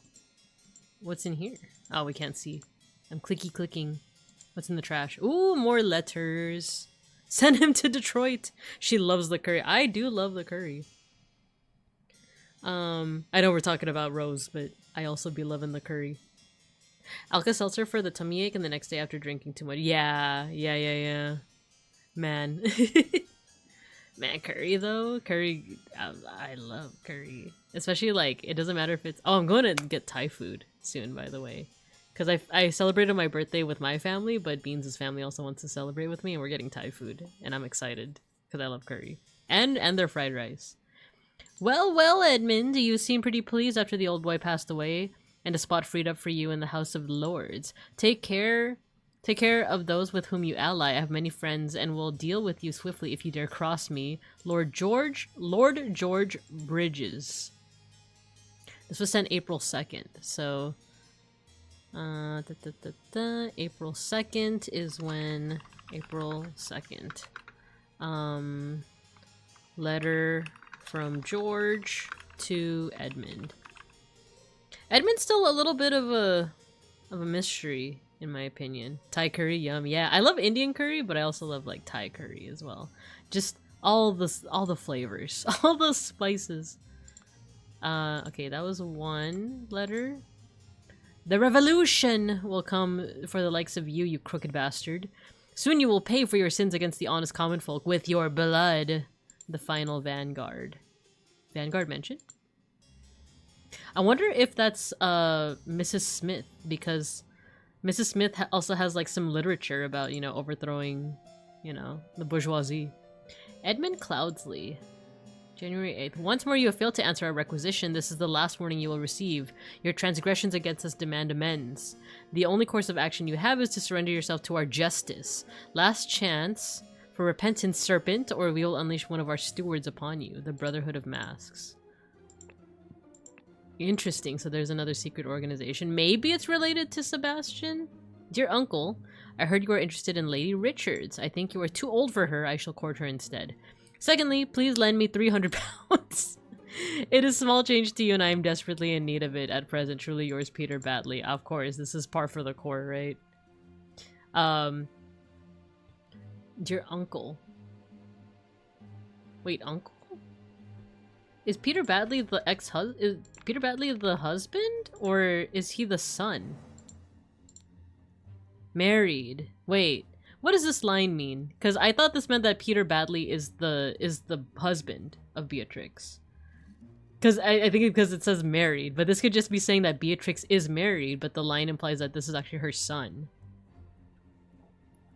Because it doesn't make sense for him to call Edmund uncle, unless he's... I guess Peter is the son of Beatrix. Okay, so I read that incorrect. But son Peter is in a tough financial situation. I think I just read this wrong. So that does enlighten things for us. So Peter is in, Peter, the son of Beatrix, is in a tough financial situation, constantly asking for money. Maybe this is who Rose is saying, like, we gotta send him off. we gotta send him away. Anything that we're missing here? Okay, we're missing something here. Oh, this book. Mademoiselle, the laceless count, the besmirched lover of Lusitania. Ooh, okay, this is painting a picture. Let's go downstairs. I feel like this is Mrs. Baker, and this is Mrs. Smith. Yeah, I think this is Mrs. Smith. Mrs. Smith is the one that has some literature. Some, you know, eviscerate the bourgeoisie kind of literature. The Wise Slave. And then she's, Mrs. Smith is the one with the spicy, you know, spicy erotica literature. What did I miss here? A knife! What else is here? And Miss Smith is, or sorry, Miss Baker is jealous of Miss Smith for not having, like, the right room, for having the bottom room. Okay. Anything else I'm missing? What's this? The secret codes. Ooh, okay. Such trivial ciphers as reading the first word of every line are easy to produce on short notice, but extremely unsafe and easy to decode. Such reading word easy notice unsafe. Consider the simple example. Money as a denominator of value has evolved and changed a lot. Still, in savvy hands, it is a powerful tool. Money has changed hands. Ah, so we might need to look for some ciphers. Due advice month, also before digestive. Maybe one of these notes? This in Sebastian's, nope. I, Lady Lothar, you. Any of these. You after and the for you. Once are warning your the, no. This one? I Richards for instead secondly. Pounds, nah, nothing yet. That means there must be a message that has a cipher in it, right? That's what that implies. Platinello, Ideal Republic, visions of a utopia with order and structure.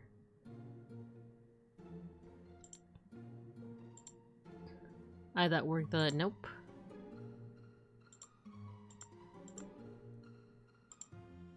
Anything here? Take the fourth one from every row.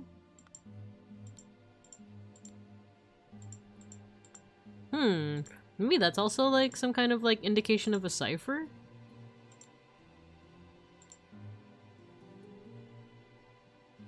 Once ingested potion, contact as in effects within depending. Nah, that's not one either.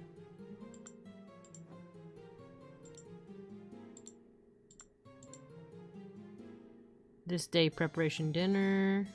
It conversation now.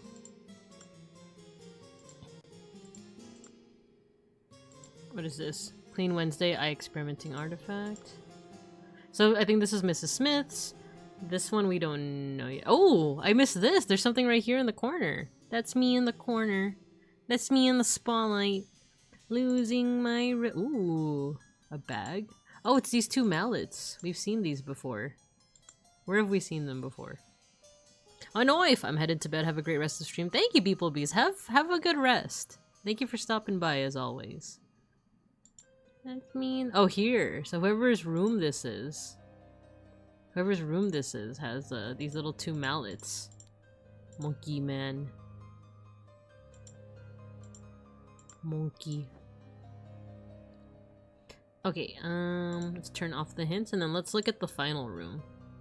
There's stuff happening. There's lots of stuff happening, but first... Oh, it looks like... There's some paintings here. Let's see.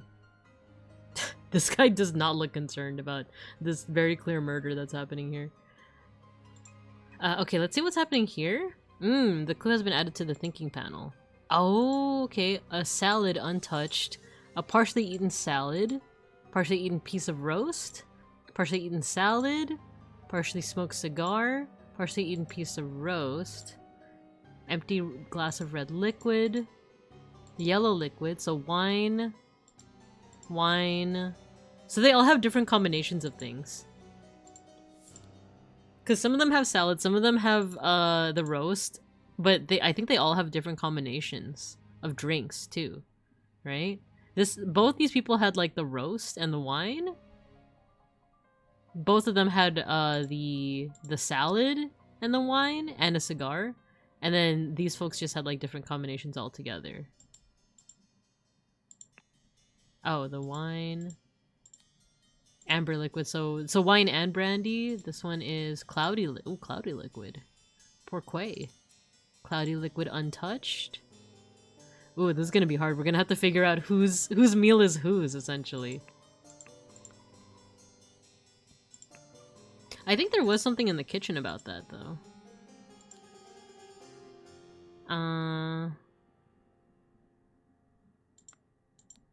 Was it this one? I think young Richards appears to not enjoy meat, therefore prepare some alternative side dish. Miss Richards appears to not enjoy meat. So we have to look for someone that, we need to look for someone that didn't have meat. So that's 1, 2, 3. So prepare some alternative side dish. It's the cigar. The cigar is the side dish. Okay, let's, wait, let's see what we have so far. Oh, it's the rooms. Yeah, I think we can figure this part out. This is Smith? Oh my god. There's so many names now. There's just so much. This is Smith. Lucia? Where's Lucia? Here we go. Lucia Smith. There's another room, and then this is Baker. I feel like this is Baker. Well, we don't know. I don't think we know her first name. At least not yet. This is Little Pip. This is Pip. Are we gonna get away with saying Little Pip, or... There we go, Little Pip. I think this is... this is Smith. And this is Baker. This is Lucia Smith. We don't know Baker's first name. Not yet, at least. And then we have to figure out who ate what. So, let's go back here. This is horrible! What? The hair! The hair. An embroidered handkerchief? That's Edmund. I recognize him from the other scene. It's poison! Nobody touch a thing and nobody move! I'll send for a doctor straight away. This is Edmund. Oh man, no, tell me we have to pay attention to the shape of the keys. Or you know what? I think it's just the color. Because we've seen like Blue Lock mentioned. We've seen something like this as well. She does seem rather unwell. It's extremely upsetting. Oh, it's Rose. Rose died. The lady's not breathing and her face is blotched. A fan, 4 pounds, and rings with various gemstones. This is Rose. She died. You killed my aunt, you devil. I should execute you on the spot. I think this is Peter. Pack of cards. Because we also recognize these three were in like the previous scene, and then, oh my lord, this has nothing to do with me. Note to self: if you get frustrated when working, remember the tale about the rich lord who married his donkey, and you will feel better. If working about married, nah, I thought that was the cipher one. Remember the tale about the rich lord who married his donkey, and you will feel better. Okay. 1 shilling. He also has the same keys as Edmund. Ensure that the beautiful lady sits next to me during dinner and I will slip you a shilling, Peter. Interesting. Interesting. Ensure that the beautiful lady sits next to me during dinner and I will slip you a shilling. Okay. Is there any clues that we're missing at the moment? This. Ooh, okay, a whole bunch of things. An opaque bottle labeled water, a roast, salad bowl, brandy, wine, an almost full carafe of yellow liquid containing lemons, so lemonade, a half-empty bottle of cloudy liquid labeled peptic tonic. Okay, so there's a lot to put together. I think we need one more clue. We're looking for one more clue. Is there anything that I missed?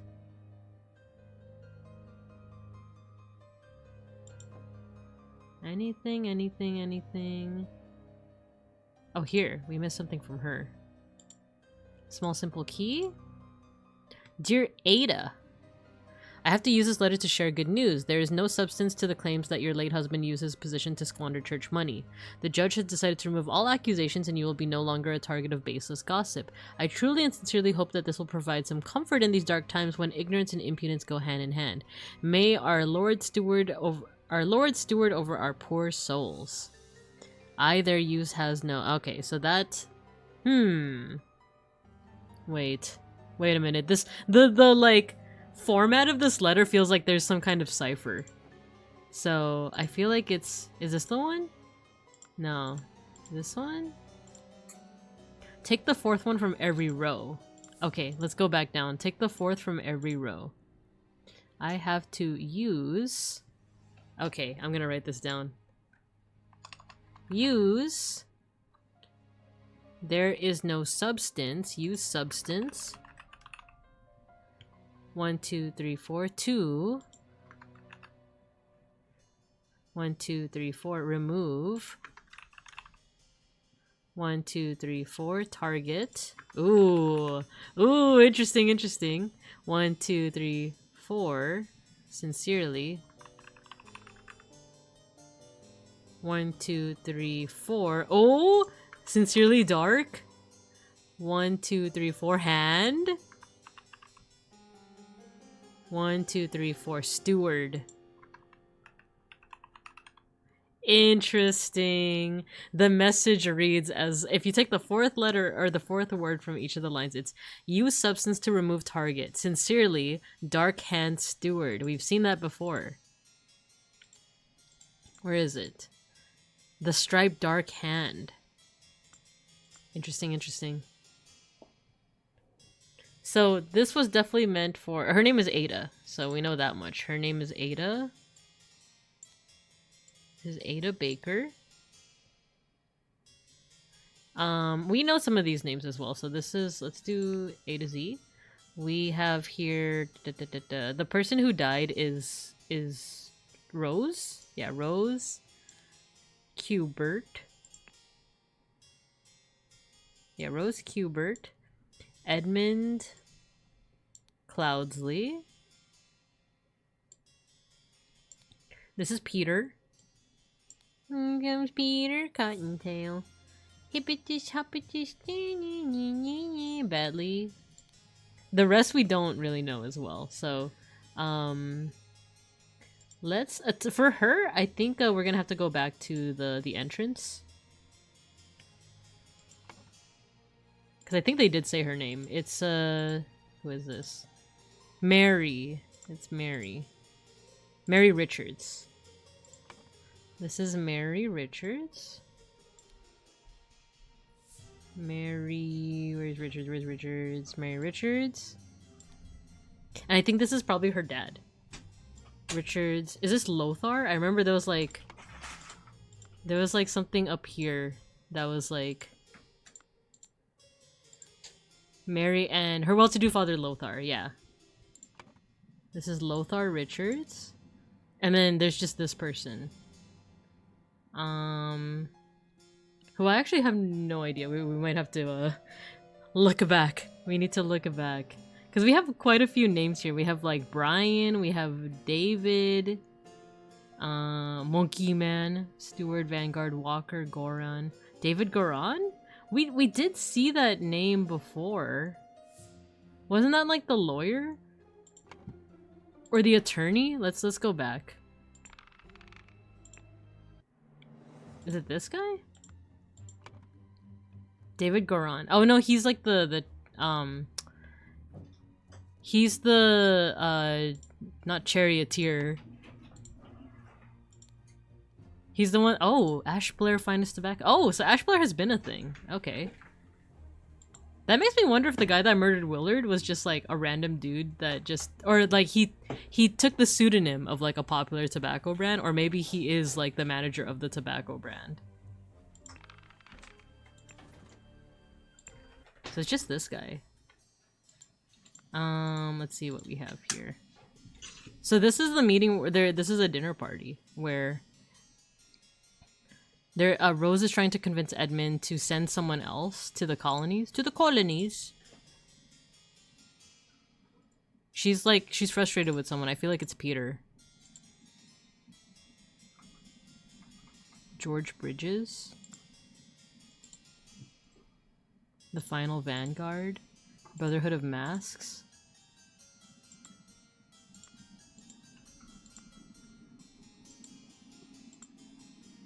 Let's go downstairs again, because there was like all these names that we still need to figure out. So Mrs. Smith. 2 eggs and a pot of tea for breakfast. No heavy food. You are responsible for little Pip. Mr. Walker. I need to be woken up and dressed at 7 a.m. There's a Walker. Okay.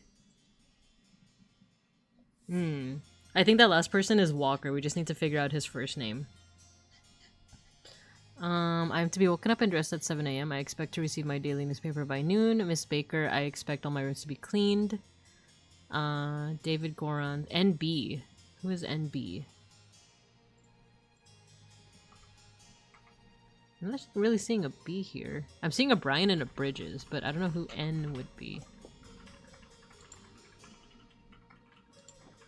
Let's go back here. He's a waiter, because look, he's holding the little, like, cloth here. This has nothing to do with me.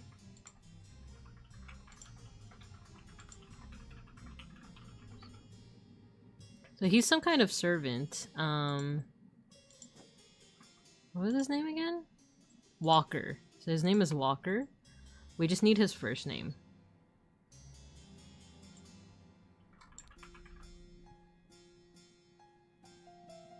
Let's investigate the rooms a little bit more. So this is Mrs. Smith's room. She has ideas, right? Or is it even her? Is it even her room?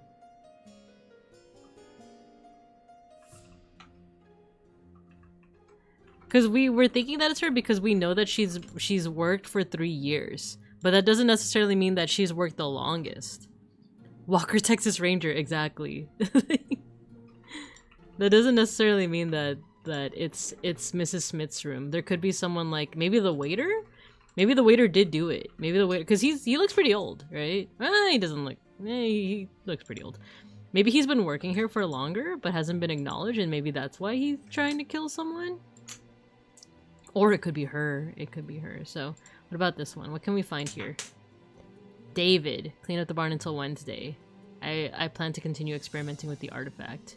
Maybe this is David Goran's? Because also maybe his name is David Walker. Let's see. Ah, yeah, somewhere incorrect. So I think this is David Goran's room. Let's go back to the top. Yeah, because you know what? The stuff in here matches the stuff that was in the 2 scenes ago. What's in here? Or just take the 4th room. Oh wait, maybe this is Mrs. Smith's room then. What's in here? Maybe this is Walker's room. You know what? This is Ada Baker's, because she has the solution to the cipher. So this is Walker. We still need his first name.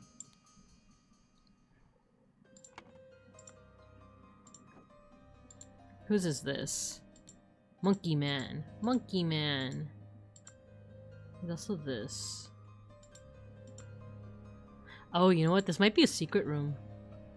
Maybe this is like whoever's room this is. Maybe this is a secret room as well? So maybe this is also David Goron. The reason why I say that is because there's like this baggie outside. Oh no, wait. No, it's hers. It's hers, because look at the string. It goes down here. It goes down here. And there's like a little secret thing here. I think these are lockpicks. That's what I want to say. So this is her, this is like her stuff. I think Mrs. Baker is like, she's part of like the Brotherhood, or she's part of like whatever cult, you know? There's also mallets here. What is this? A small bottle with amber liquid. Ooh, you know what? You know what? So I think this belongs to the culprit, whoever the culprit is. We did see Monkey Man before. We saw it here. I think this person had one, right? Astonishing Monkey Man, property of the Pear Brothers. Interesting. I wonder if maybe Mrs. Smith is related to the Pear Brothers? Or maybe this doesn't necessarily mean that the Pear Brothers made the Monkey Man, it's just that they happen to have a comic that says it and they just labeled it. Because a part of me was like, oh, what if she's getting revenge for the Pear Brother that got murdered, you know?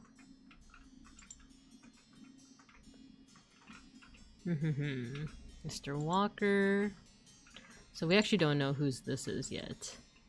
But let's just say that maybe it's Ada's. Ada Baker. Maybe she has 2 rooms. We need Walker's last name. That's just the last thing. What's in here again? Also consider a glass of peptic tonic before eating to avoid upsetting your digestive system. I think this is Edmund's room. Yeah, I think this is Edmund's room, so he is not drinking any alcohol. So I think this is probably Edmund's plate. And the cloudy liquid is probably like the Pepto-Bismol, you know? So let's actually put that in. Let's put that... This is probably Edmund's plate. Edmund... Cloudsley? It's probably his plate. And then there was something about like, someone doesn't like meat.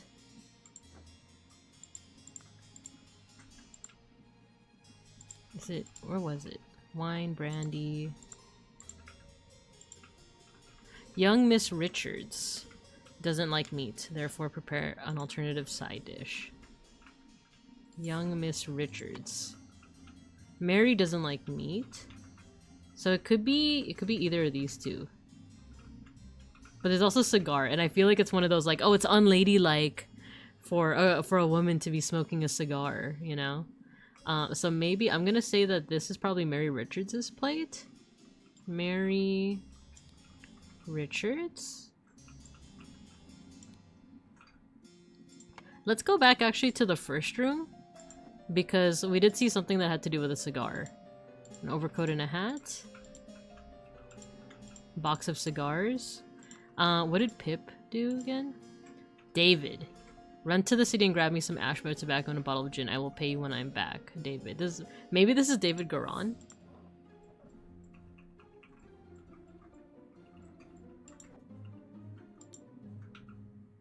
This person has a cigar.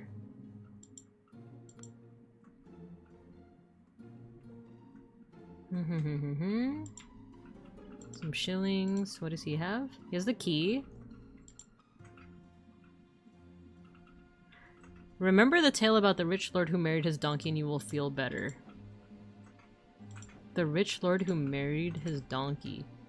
Fables about rulers that... Ooh, you know what? This is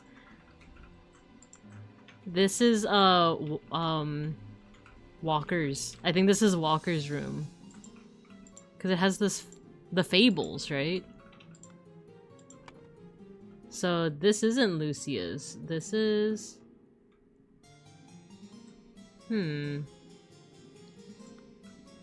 Maybe Lucia Smith is here and Walker is here. Maybe his name is... Nah. I was like, maybe his name is David? Should we just... Where did Brian get mentioned? Maybe his name is Brian, but I'm trying to remember, like, where did that get mentioned?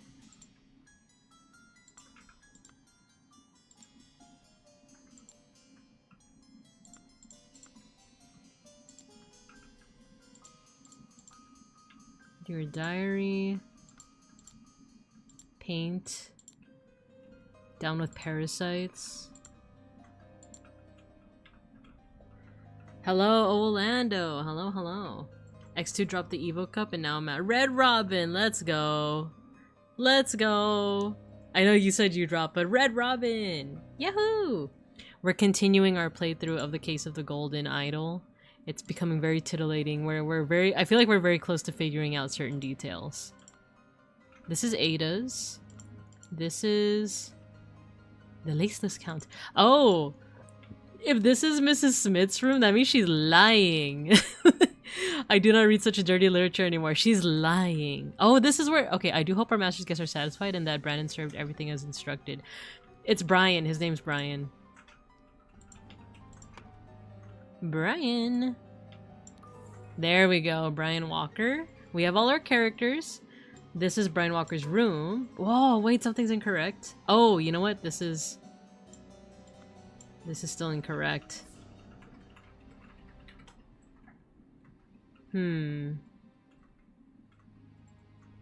Let's see, let's see. I feel like these rooms are all correct. I think this is Ada, this is Lucia, this is David, this is Brian. It's just this one. So let's go back to that room. No, not the ads! I didn't even realize! I'm sorry. No, wrong room. There we go. I didn't even realize. I'm sorry. I'll see you guys after the ad break.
Sorry, I'm chewing. I'm still chewing. Give me a second.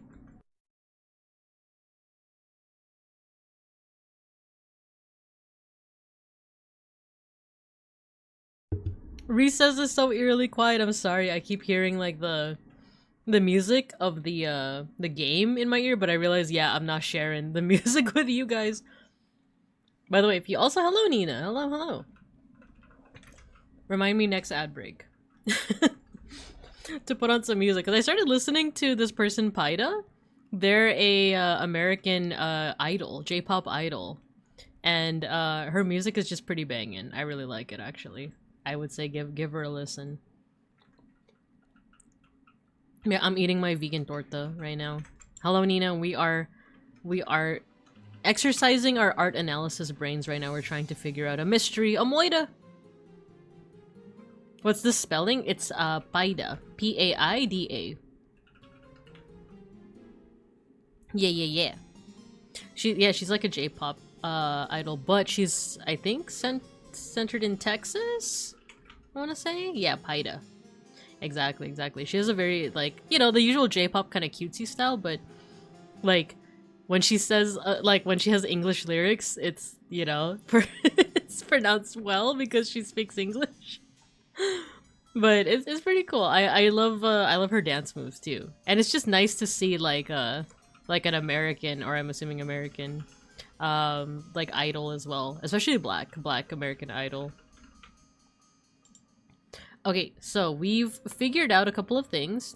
I apologize if I did it during the ad break and I didn't realize it, but here's what we figured out so far. The person who got murdered is Rose Kubert. The people who are present are Edmund Cloudsley, Peter Batley, and Peter Batley is like being pretty aggro. He's like, you murdered my aunt, how dare you? Mary Richards, her father Lothar, which, what a name, right?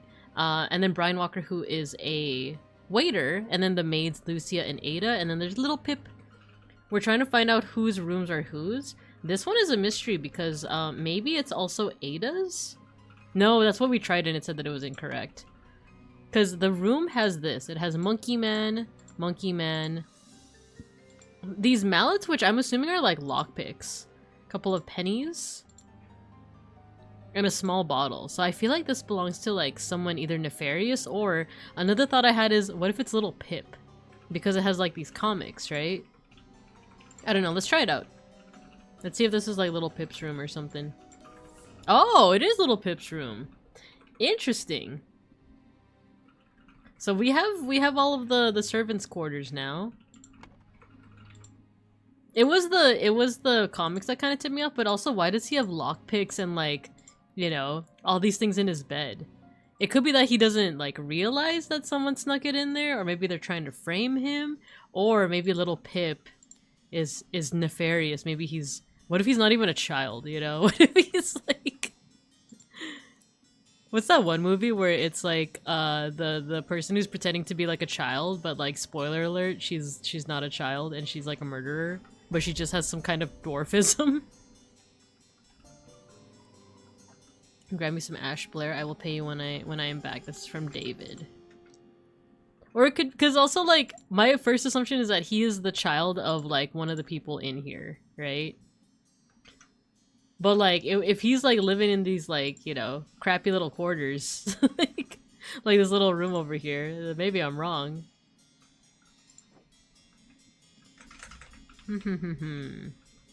Okay, let's see. Let's sort all this.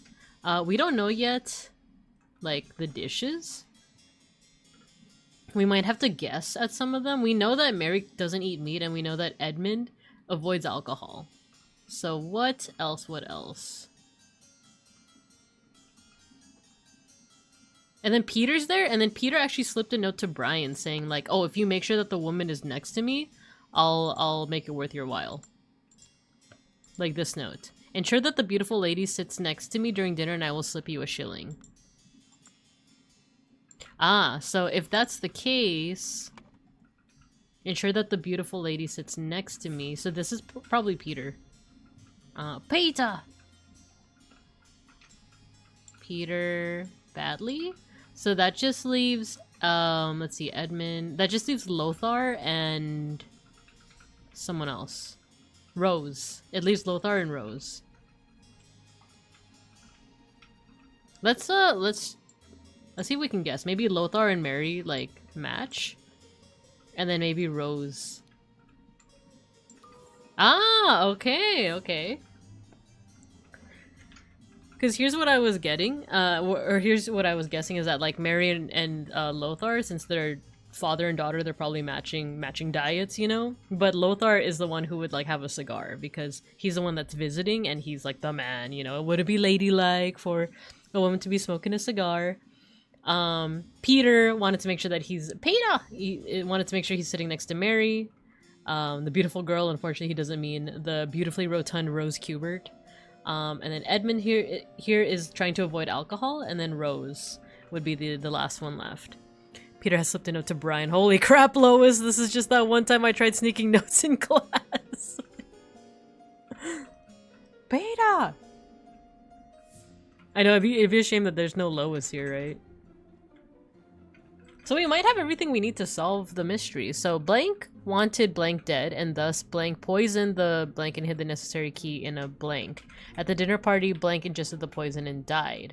So Rose Kubert?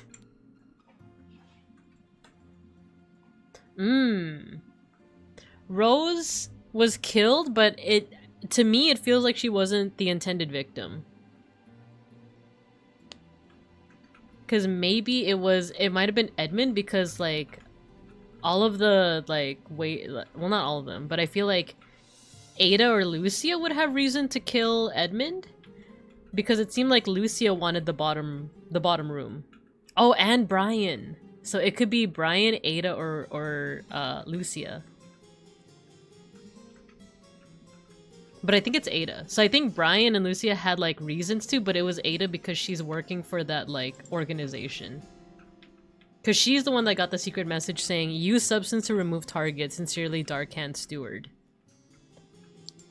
He had reason to because, or Brian had reason to, because he seems very like, you know, down with the parasites.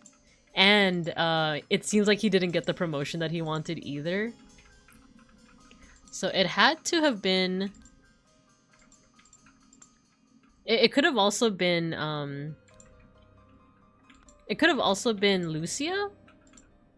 Because of this whole, like, oh, I will not change the rule that the staff member, like, don't bother me with this nonsense. So she seems like she'd be disgruntled that she doesn't get the bottom room. It'd be disappointing if we don't get a Lois, but at least we're lucky there's a Family Guy! Exactly. Exactly. But I think it's Ada. I think it's Ada because, but she's trying to frame, you know, her fellow, like, workers.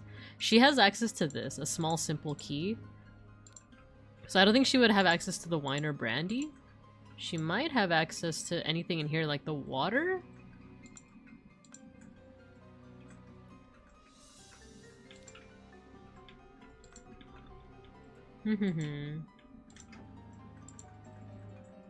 Oh, she has lockpicks, so it doesn't matter what you know. She has access to lockpicks, it doesn't matter what lock or key it is.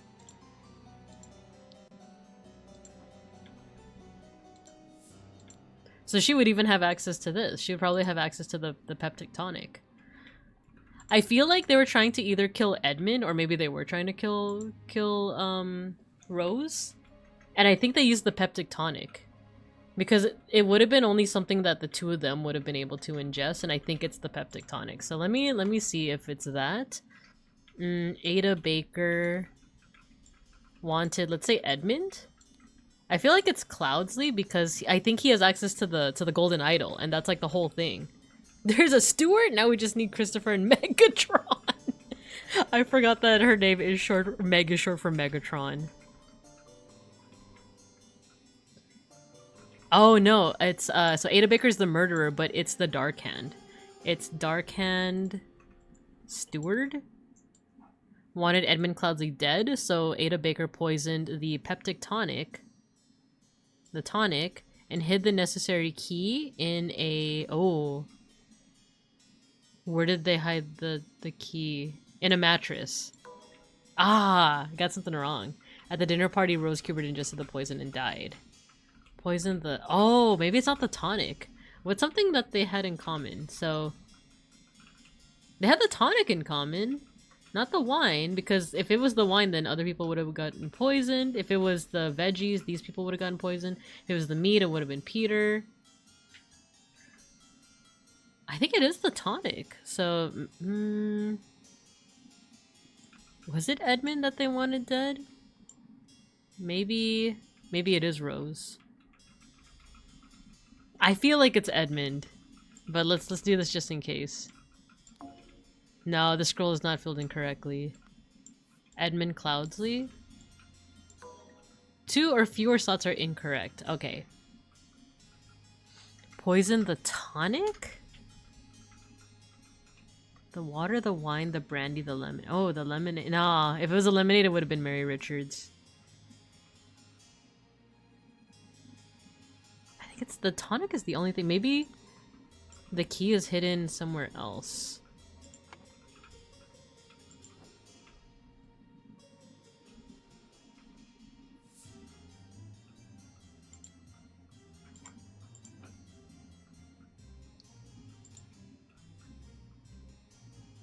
Yeah, is this not a mattress? That's a mattress, right?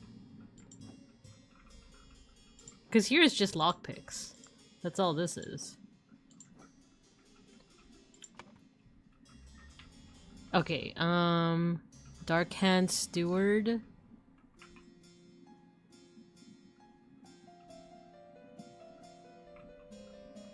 Yeah, right? Because that was the secret message was Dark Hand Steward. Sincerely, the Dark Hand Steward wanted Edmund Cloudsley dead, and thus Ada Baker. Yeah, Ada Baker poisoned the tonic and hid the necessary key in... The necessary key. Maybe a pouch? Salad, water, wine, bag?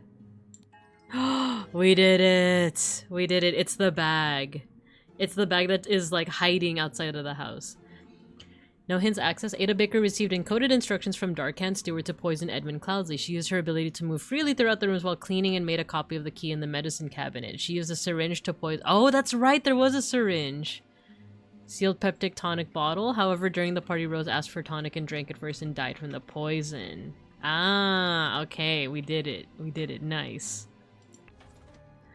Cool. We did it. We did it. Oh, and this is the solutions to each of them. I am tempted to do one more. Even though it's like, we've been going at it for how many hours now? It's been 2 hours. I don't know. I kind of want to take a stab at the next one. Let's see, right? Let's see. There's a doggy. Let's take a stab at the next one. But I feel proud. These are getting more and more elaborate. I feel like by the end we're going to be exploring like a whole mansion and just like putting notes together. Burkham Workhouse. Oh, haunts. Look at the haunts. Where are they? Henchmen for hire into... You know what? Let me type up my notes here. Henchmen for hire in Timberbrook region. Billy Cracker. Oakwood Gang. Brawler. Robber. Hardy Abe. Burkham Workhouse. Brawler has a cart. Little Billy. A Hobbs Gang burglar enters through chimneys. Jack Nails. Timberbrook Inn. Burglar picklock. Henchman for hire. Burkham Workhorse. What is this? A box of confectionery. Hats. Cool. Oh, you know what? Let's go back because I want to see whose jacket was whose. Because whoever's jacket this is, they're the person that was interested in the murder of Willard Wright. I feel like it might be Edmund. But let's keep on keeping on, shall we? Keep on keeping on. Burkham Workhouse. Anything else here? Oh, okay. We go inside then. What is happening here? Oh, it's what's her face? By the gods, what was that? Gentleman robber strikes in Westbrook. Oh, this is the gentleman robber. The dog is so funny looking. Infamous gentleman robber Walter Keane, with a number of unnamed associates, held up a coach on the southern road leading out of Westbrook. The scoundrel robbed the passengers of all of their valuables, kissed a young lady, and then left. This is already the 5th robbery by the infamous gentleman, who, as is his custom, appeared wearing an impeccable suit and a new hat in the latest city style. The reward for catching Walter Keane has been increased to £100. Okay, we got everything here. By the gods. Ooh, someone dead. This is, not Ada. This is Lucia. right? Lucius Smith. What's going on here? Everyone, you are not to visit any village or city without my permission. At no point may you disclose the location of this cabin. Mr. David Goron, you are in charge of all security and arms. Miss Lucia Smith, you will taste my food you cook before it is presented to me. Little Pip, you are in charge of Black Bestia and Golden Doubloon. Both must be fed daily. These are probably the dogs. Edmund Cloudsley. This little Pip. Go, Coin, go! Oh, this is probably Golden Coin. Or Golden Doubloon? Maybe this is Golden Doubloon. He looks so freaky. So silly looking. Oh, he did. A scarecrow in a wooden coffin. Oh, it's Ash. He's the one that killed Willard in the other scene. I do not care what means you use to acquire what I need, but remember to be discreet as always. Note that I do not want it to be too decayed. The more recently it has died, the better. E.C. Edmund Cloudsley. One of the old workhouse geezers croaked yesterday. I will arrange for the cart to move the corpse if you send me directions, and be quick before they bury him. I do not want to dig up that stiff. Interesting, interesting. Pistol, a key. So Ash has been murdered. It looks like he was shot. Dog. Ah! What a face. A sword? Ooh, he has the ring. And a confectionery. Loaded pistol. Oh my lord, what happened here? The idol. Ooh. Oh, it's in another spell now. 16. Small weight is tied to the pull-down lever at the back of the idol. They're using another spell. Okay. Rotten apple and a green apple. Oh, jeez. Oh, jeez. This pixel art is so, like, expressive. Okay. So, a set of lockpicks, a saw, a gun. I finally have the location of my target. Meet us on November 10th, Friday, at the Timberbook Inn and bring all your tools. You get your share as we agreed. Who's this? Ooh, a bat. A club? Oh. There's an explosion and he's being affected by it. Okay. That's a cool animation. A shard of vase?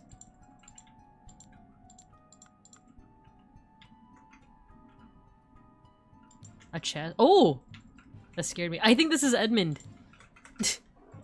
Whoa. Oh, it's all the spells. Okay. They got knocked the F out, yeah. Vacuum. This simply did not work. After I aimed at the sealed vessel, I activated the idol. Both air and vessel disappeared. Upon further consideration, it was an obvious mistake. Vacuum version 2. Attempted this with this input and it was a definite improvement. It decreased the amount of air, but curiously still did not create a complete vacuum in the sealed vessel. What are the symbols again? We need the symbols on the idol. We have the cane and then this like line with two squares. Or two squares inside of two lines. So let's see his spell book again. It's this, I think. I think it's vacuum version 2. But let's see the other spells. Gold! Gold filtering. Target must contain some gold for this to work. Seawater is a suitable target, for example. However, a great deal of seawater would be required for this to yield a significant amount. Perhaps I should try it on the ship in open sea. First step, get gold by aiming at the target. Second step, aim at empty vessel to retrieve it. Okay, so he's trying to get gold. I love gold. Unknown effect. If the implications of this are what I surmise, this could be a tremendous discovery. Next step is to progress from fruit to some more advanced organic matter. I must ask David to fetch me a dead body for further experiments. This is vitally urgent.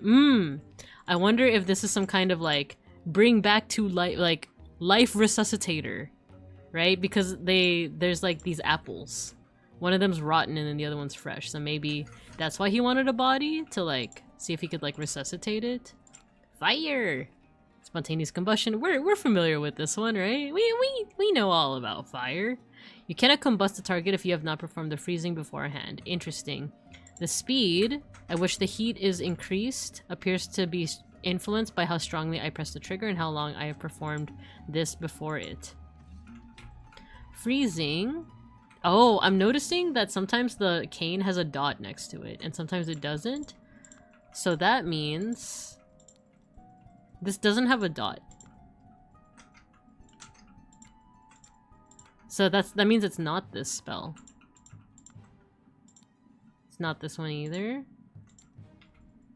This one either. It's the same spell but just with the dot. Okay. For instance, I should be careful when freezing water is in a sealed bottle. It exploded and the glass shards flew everywhere. Exploded? Oh, let me get all the text here. Air, decreased air. Gold, seawater. Matter, David. And then this one. Safety notice, upon pulling the trigger, if the glyph input is meaningful, the idol will perform the intended action on the target it can see. If its eye is red, it is ready for this input. It will turn blue afterwards. If the eye is blue, you can only perform this input and it will turn red afterwards. Interesting. So there's a set of rules in there. Okay. This is pretty useful. Pretty useful to know. A loaded pistol. A pistol loaded. Let's go back here. Okay, there's also like... What am I missing? Oh, him.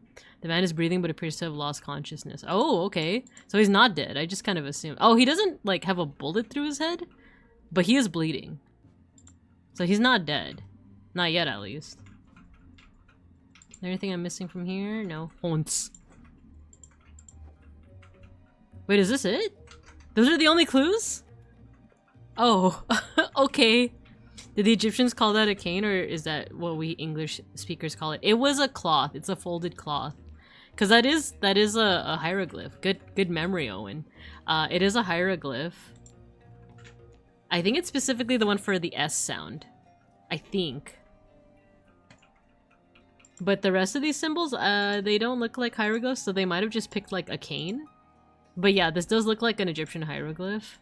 The rest though do not. Yeah, this looks like a T on its side. This one vaguely looks like the H hieroglyph as well, but that might just be coincidence. Oh, there's something here that I missed. Double nail, okay. What is that? Okay, so the door... Maybe the lock is broken or was blown through? Okay, this is a good clue. I think the door was blown open, but it's blown open this way. So you would think that maybe like this explosion caused the door to open, but it seems like it was blown the other way. Interesting. This one I think is like the vaguest. Like it's the most vague that we have so far. Let's see what we can fill out. Ooh, there are empty slots. Interesting. Okay. We know some of these characters already. So this is Lucia Smith. This is Little Pip. Little Pip. Little Pip. There we go. This is Ash. Oh, we don't have his name. Is it Ash? This looks like no, it's David. I think it's David Goran. Wait, let's go back. I think it's this guy. Yeah, I think it's this guy. I think it's David Goran. I was wrong. This is David Goran. We don't know if he's gonna survive. I think this is Doubloon because Little Pip is calling him Coin. This is Golden Experience Requiem. This is Edmund Cloudsley. He's just missing his wig. That's the thing. Edmund Cloudsley. We don't know who these guys are. Or actually, no, we do. This is Walter Keane, right? We don't know who the henchmen are, but we can potentially figure it out. Billy Cracker, Hardy Abe, Jack Nails. Oh, maybe it's Maybe that's Jack Nails because he has nails on on his hand. And then the other person, Brawler, Robber. Brawler has a cart. Rob's gang, burglar enters through chimneys. Maybe it's Hardy Abe. I'm gonna say Hardy Abe, and this one has like a nail, right?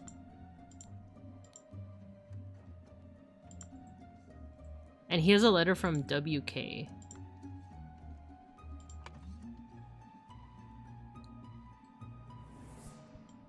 Hardy Nails? Is that what his name is? Wait, let's go back. What was it again? Jack Nails. Jack Nails and Hardy Abe. Hardy Abe and then Jack Nails. Nice. We did it first try too. Okay, next up is the spells, right? So, let's go back. Let's go back to this. Vacuum is the cane or the folded cloth, and then the sand with like the marshmallow sandwich. And then the wait, what? Nothing's happening when I click it. So oh, maybe air?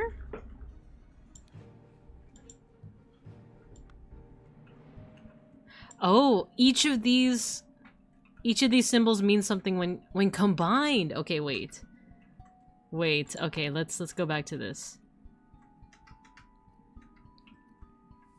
So, there's something here, right? When the eye is red, it is ready for input. So this means like ready, I want to say.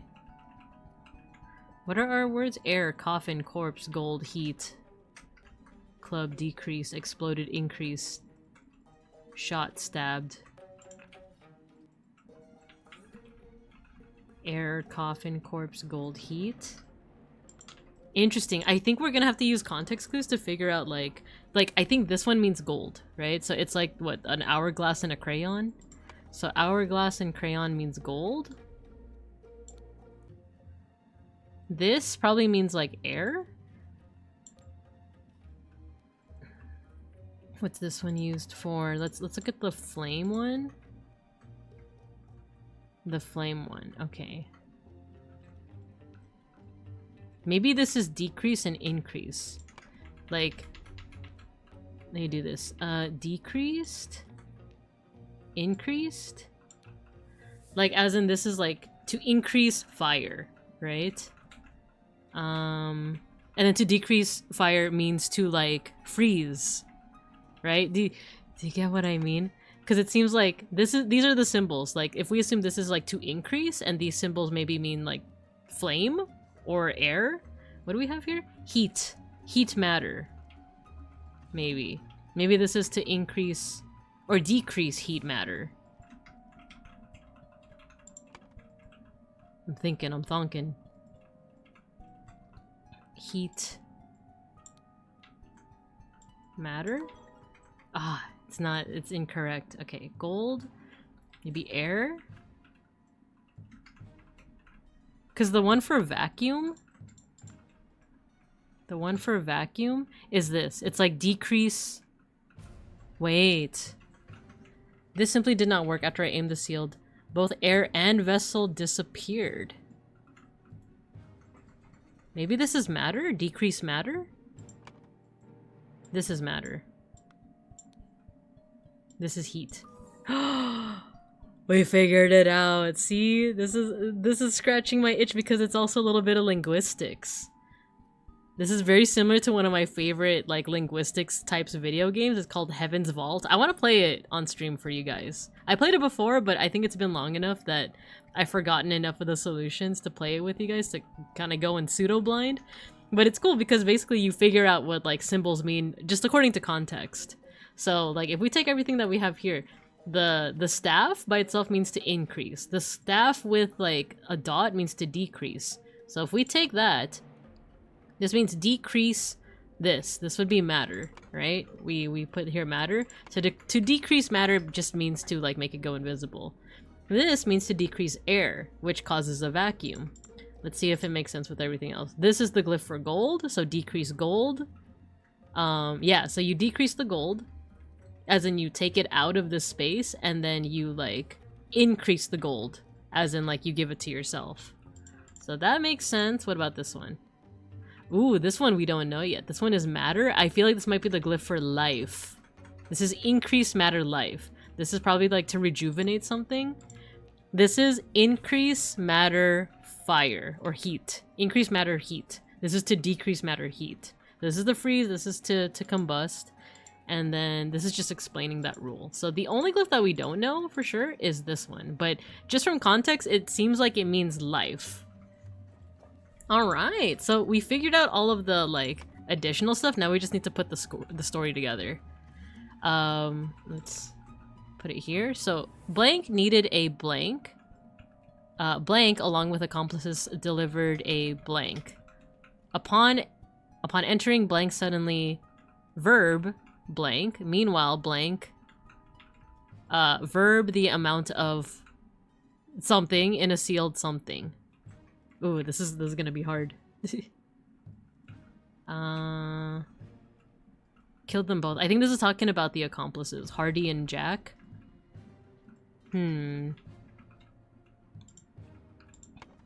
Let's see. Let's see if we can like reconstruct this on our own. So, what's happening here again? One of the old workhouse geezers croaked, I will arrange for a cart to move the corpse if you send me to— Oh, so Edmund wanted a corpse to test out his, like, rejuvenation powers from the idol. So it looks like the idol has the power to, like, rejuvenate even a corpse, because he's testing it out on apples. So he's asking for, like, a corpse to test it out on. So he's asking David to go get it for him. Be quick before they bury him, I do not want to dig up that stiff.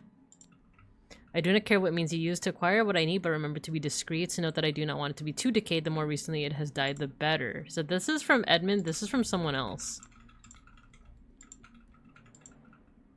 Oh, but the corpse is fake. Interesting. Wait. How about this? Edmund wanted a corpse? Edmund wanted a corpse. Edmund Cloudsley wanted a corpse. David Garan, along with accomplices, delivered a scarecrow. Well, we don't have the word for scarecrow, but let's put corpse here. I think it's David, right? David Garan. Here. David Garan, along with accomplices, delivered a corpse. Upon entering, blank suddenly... Maybe shot? Stabbed, shot, exploded, clubbed? Oh, David was clubbed. Okay, let's say David was clubbed. Who was the guy holding the club? It's this guy.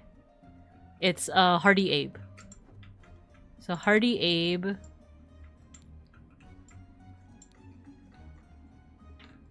Oh, so the accomplices. I thought these two accomplices were accomplices to this like gentleman thief, but they're accomplices to David.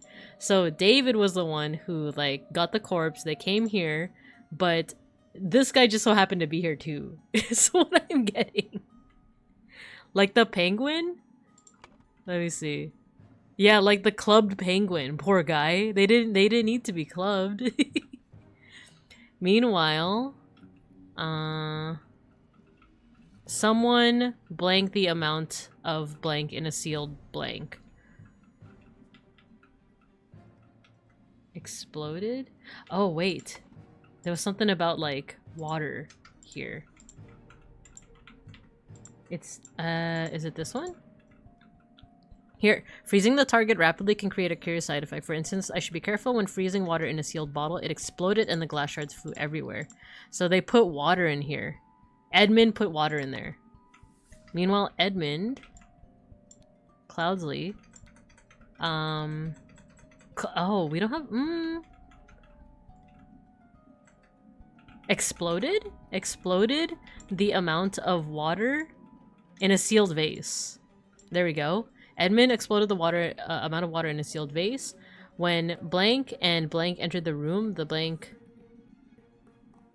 I think it's like Hardy Abe, and Jack Nails entered the room, the blank verb, and killed them both.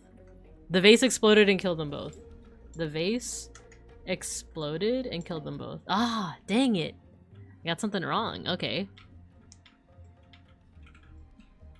The water exploded? Nah. When Hardy Abe and Jack Nails entered the room, the water exploded and killed them both. The vase exploded?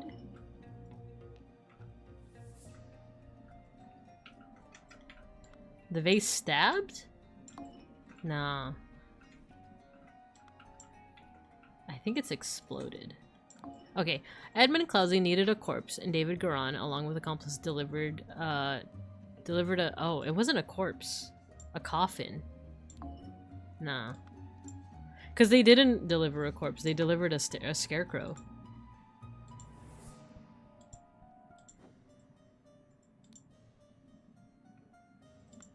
What am I getting wrong? Okay. Edmund Clousey needed a corpse. David Garan, along with accomplices, delivered a blank.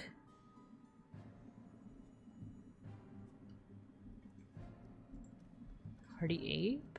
Jack Nails? Delivered a... We don't have a word for scarecrow, huh? A scarecrow in a wooden coffin?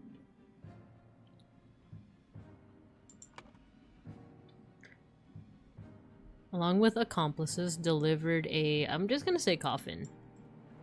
Hardy Abe suddenly clubbed David Garan.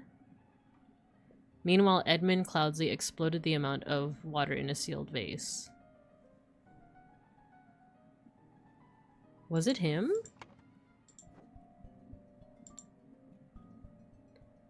Yeah, I think... Well, it had to have been Edmund, right? That set it up? Or maybe someone else had set it up ahead of time?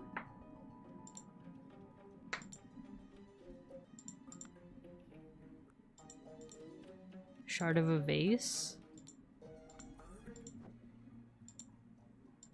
What is this? Oh, this is just providing some context for this guy. You are not to visit any village or city without my permission. At no point may you disclose the location. You are in charge of all security. You will taste the food before it is presented. You are in charge of Black Bestia and Gold Doubloon, and both must be fed daily.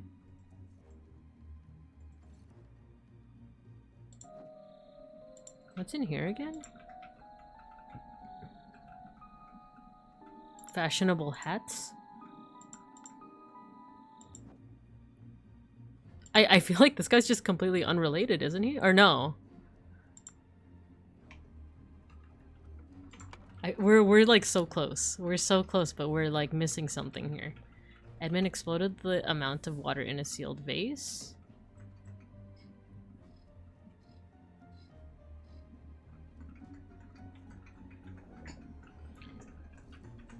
Exploded the amount of water in a sealed vase when Hardy Abe and Jack Nails entered the room. Is it when they entered the room?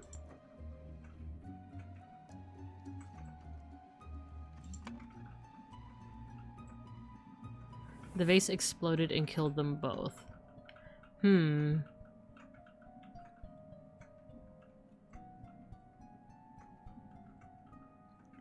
Along with accomplices, delivered a coffin. Upon entering, Hardy Abe suddenly clubbed. Is it Hardy or maybe...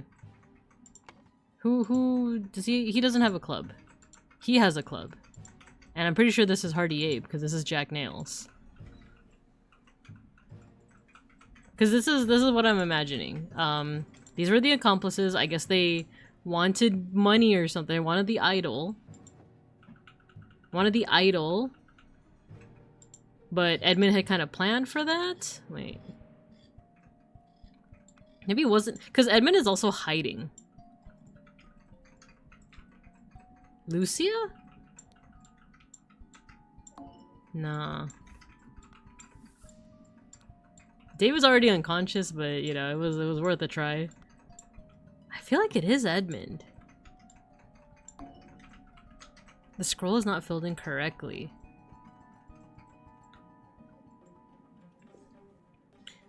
This is a toughie.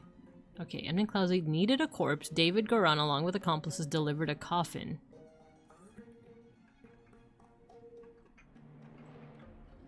Upon entering, Hardy Apes suddenly clubbed David Goran. Meanwhile, Edmund Clousey exploded the... is it exploded? Shot? Stabbed? Clubbed? Exploded? The amount of water in a sealed vase when Hardy Ape... oh no!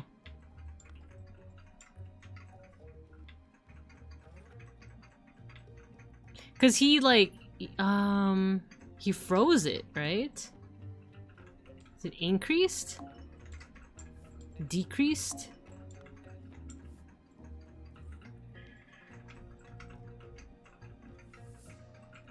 Wait.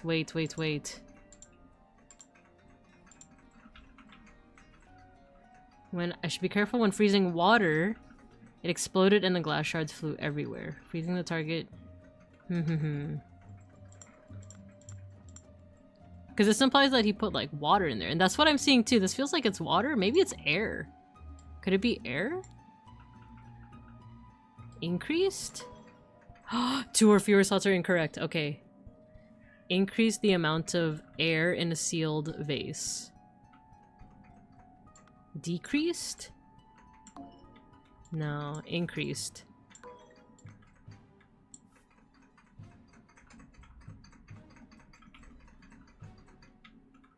Is it water?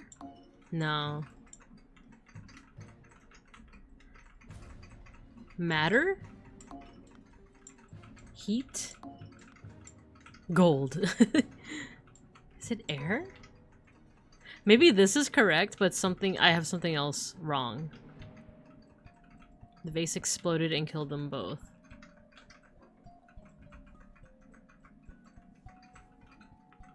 Increase the amount of air in a sealed vase. When Hardy, Abe, and Jack Nails entered the room, the vase exploded and killed them.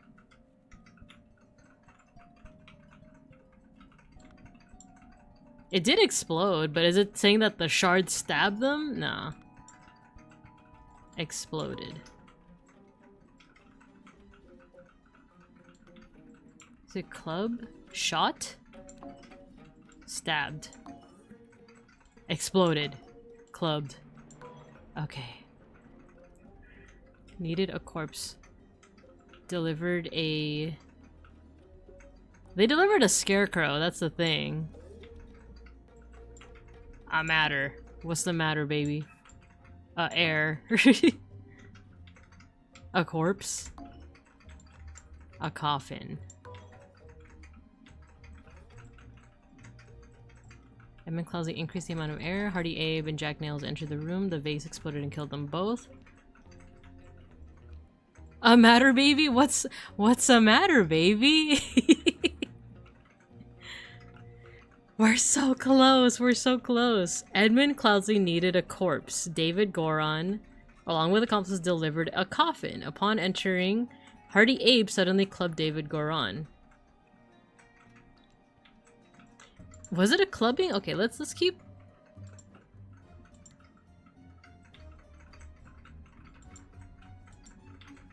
Appears to have lost consciousness.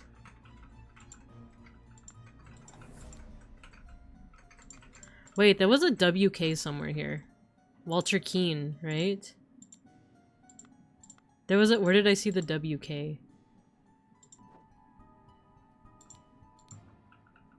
I finally have the location of my target. Meet us on November 10th.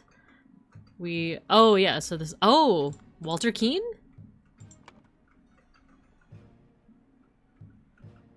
Walter... Keane? No.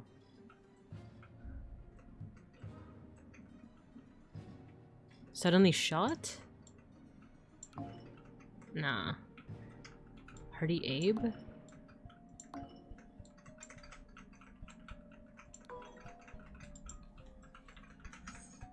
I think just one thing is like off. We're sure it's not decreased. Increased. Heat. Matter, baby. Air.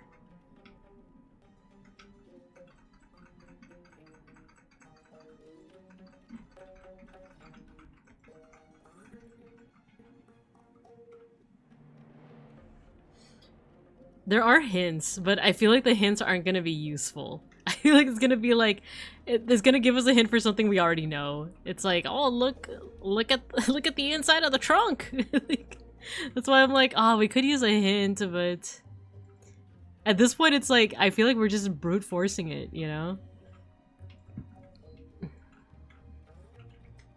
When Hardy, Abe, and Jack don't tell me we have to flip these. That would be so dumb. I feel like the order wouldn't matter, you know? When Jack Nails and Hardy Abe entered the room, the vase exploded and killed them both. Right? That is what happened.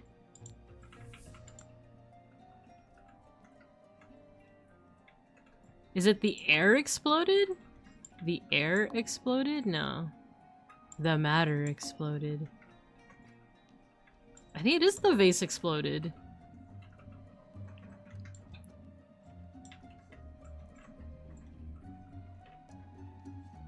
The amount of air in a sealed vase. Needed a corpse. David Goran along with accomplices.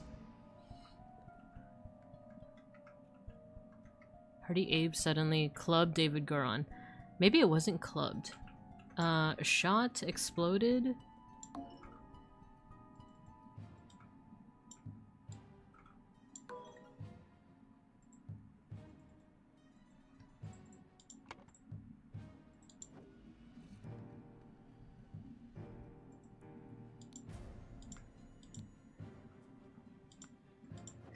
Because he has a club. Hardy Abe. Yeah, he has the nails on him.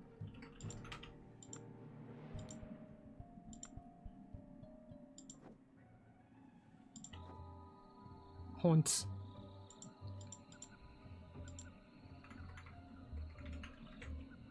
Has a cart, Hobbs Gang, Timberbrook Inn burglar, picklock. Is there something we're missing here?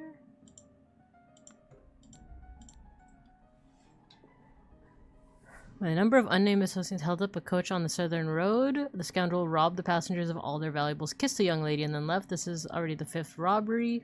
The reward for catching Walter Keane has increased to 100 pounds. So I guess maybe the question is, like, what is he doing there? Because, like... Well, Walter Keane is working with this guy because of this.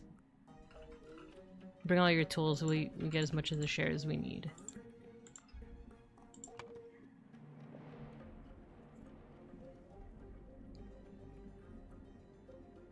Hardy Abe suddenly clubbed David Goran. Meanwhile, Edmund Clousley increased the amount of air in a sealed vase. When Jack Nails and Hardy Abe entered the room, the vase exploded and killed them both. The air exploded?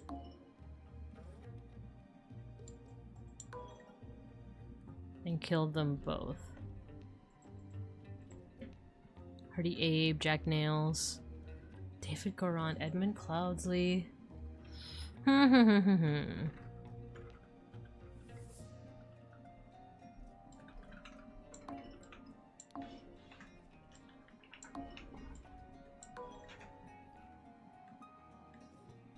We're so close. I'm like getting frustrated. It's like we're so close. I'm like, I don't want to wait. Have you made a typo? Have you considered all the evidence? Have you re-examined your assumptions? Have you made a typo? Sebastian? Double check the phrases that you've entered. Have you considered all the evidence? And then have you re-examined your assumptions? Sometimes detectives make a certain assumption without considering their potential flaws. Try clearing the skulls and starting from scratch. Sometimes taking a break can be helpful. It's asking us to take a break. Oh my gosh. Take a break. Run away with us to the city. Let's go upstate. I wonder if this has anything to do with anything. The door was locked. They probably shot it open. Because he has a gun. They shot it open, so maybe he wasn't clubbed? Because he's still conscious, that's the thing. If he was shot, he wouldn't be conscious. So that's why I think he got clubbed. And if he got stabbed, because it's like a head wound, right? If he got stabbed, he would be dead. So that's why I think like he was clubbed. The only person that's holding a club is this guy, is Hardy Abe.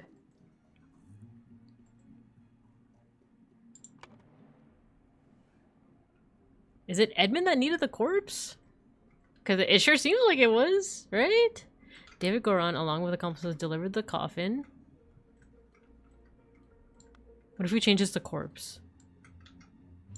Yeah, no, because they didn't deliver a corpse. They delivered a coffin.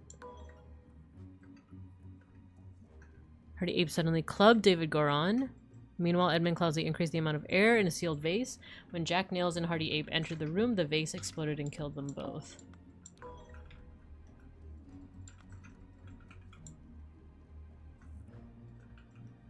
It is the vase, though. It is. I might look it up. I might look it up. Or, you know what? Fine. I'll cave. Let's do a hint. You currently have no unlocked hints. We strongly advise you play without hints, but if you insist, for each hint you want to earn, you will have to complete a small task. Dang, that's like... Should I be pixel hunting? Is there something that I missed? Go, coin, go!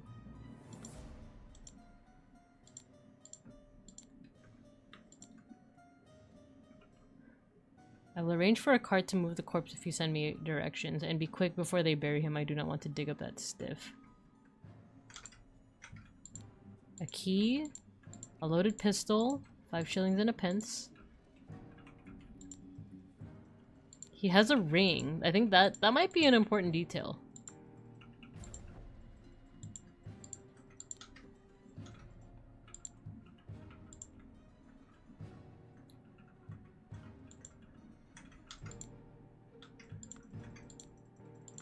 This is Edmund's. Wait. Seawater. A great deal of seawater would be required for this yield to be a significant amount. Maybe I should try it and do it in the open sea. Bestia, Billy, Black. We need a corpse. Club, exploded, shot, stabbed. Stabbed? Shot? Exploded?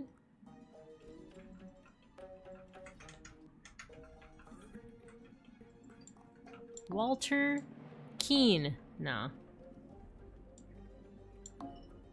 Edmund Cloudsley. Needed a corpse. David Goran along with accomplices.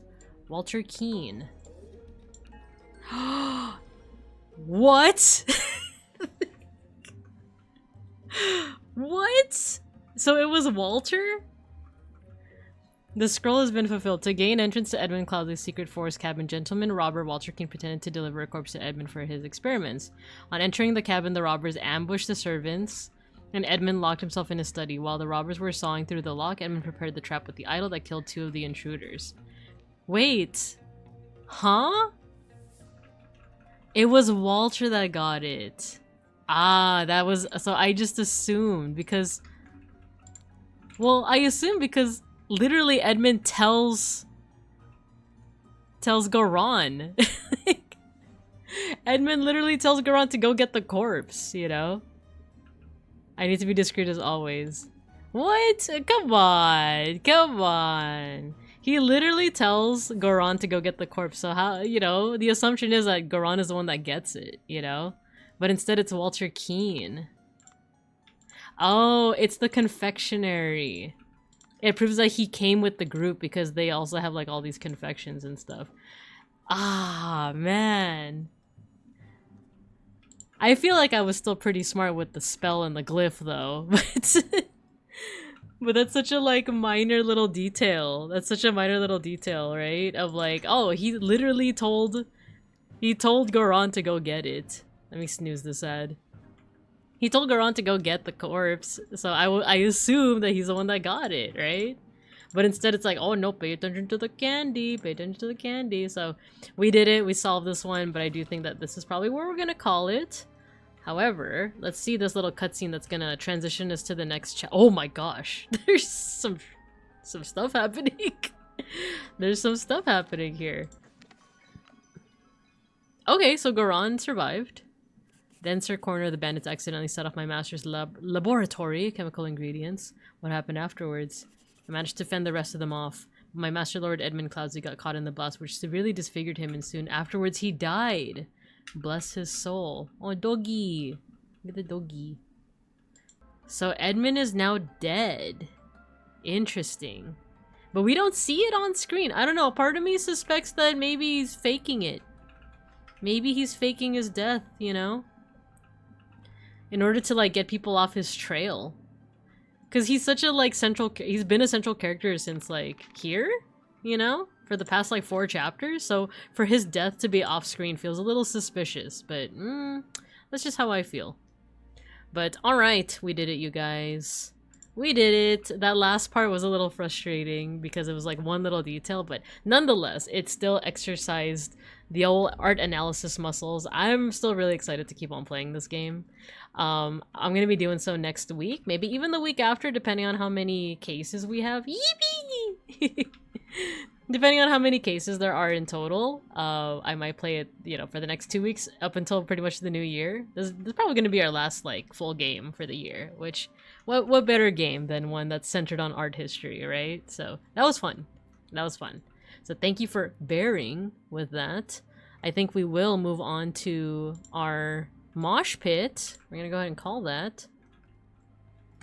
Let me put away the gaming. Hey, gaming! This is what I was listening to before the stream started. Jeans! The whole club was looking at jeans. This isn't the mosh pit. I just wanted you to listen to it. Pants and the Reeboks with the pants. Pants. Massaging the brain, its wrinkles back. Exactly. I am no longer a smooth brain bear after this, right? Alright, what are we moshing to? Unless we want to just mosh to apple bottom jeans boots with the jeans. Apple bottom jeans, but it's all jeans.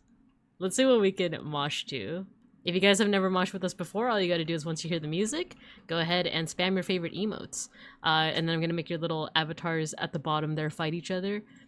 Just remember that there's no correlation between how many emotes you spam and who wins the mosh pit. It's RNG and it's not rigged. I'm telling you. I'm blue, I'm blue. One step closer, but Chester Bennington is sick of performing. Let's do it. Or, you know what? Since Ovalena said Garugamesh, I feel like there has to be some kind of, like... There has to be some kind of remix of the Garugamesh. Garugamesh at a party. Is there, like... There has to be, like, a remix. Garugamesh! And gaming! Garugamesh! The actual band Garugamesh. Sparta remix. These are too short. That's the thing. These are too short for a mosh pit. Garugamesh! Let's look at Lil V Mills. I do like his music. It's the most wonderful time of year. He got me. Alright. How was your birthday? It was good. It was good. I went to a museum. I ate good food. I got a book, Jurassic Park, and now I'm reading it. And it's been fun. I'm back in my dinosaur era. So it was good. Thank you for asking, Owolando. Thank you. Alright, let's go ahead and mosh to It's the Most Wonderful Time. Oh yes, dude. I love this. Let's go. Mosh pit time.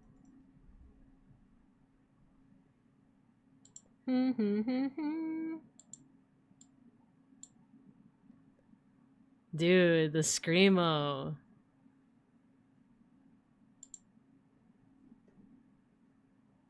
Alright, let's see who we're raiding into. No, not the ad break. No. Snooze that.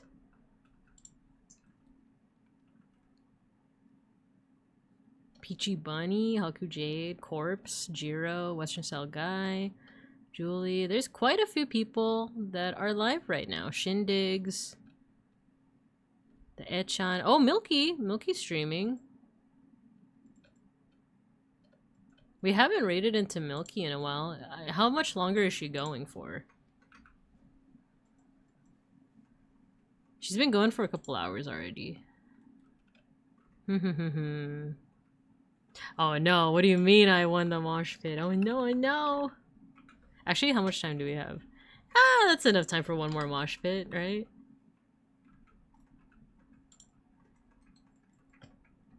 It's Western style. I feel like we also haven't raided into Western style Gaia recently. Let's see, Peachy Bunny.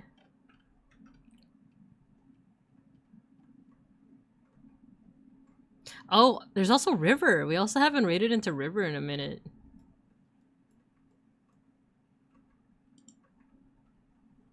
I think we'll probably raid into River.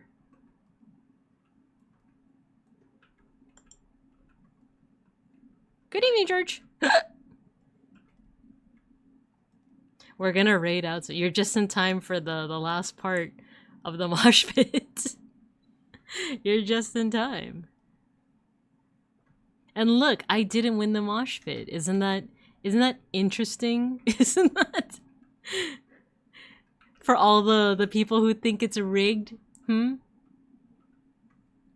I'm moshing, but I'm not in the mosh pit, huh? It's because you have to be like, look, your like Babinka doesn't materialize until you're in the chat, and if I did the mosh pit while you weren't in the chat, it just doesn't materialize. That's just how it be. I'm sorry. It's not rigged though. It's not rigged. I swear. Anyway, I'm gonna see you guys tomorrow. It's another like kind of study session, but I also want to show you guys something pretty cool. I want to show you guys something neat. I made something in the Go program, the one that's like Van Gogh. I made something for you guys, so be there or be square. We're gonna raid into... Wait, what the... We're gonna raid into River AM. She's a fellow bear. She's a fellow bear. See you. Yeah, see you. Thanks for stopping by. Thanks for stopping by. I'll see you guys tomorrow morning. I hope you guys have a good morning, afternoon, and evening. And as always, I'll see you guys when I see you guys. I had a lot of fun today. I had a lot of fun. I'll see ya. Atsubinka! Magandang gabinka. Heck yeah.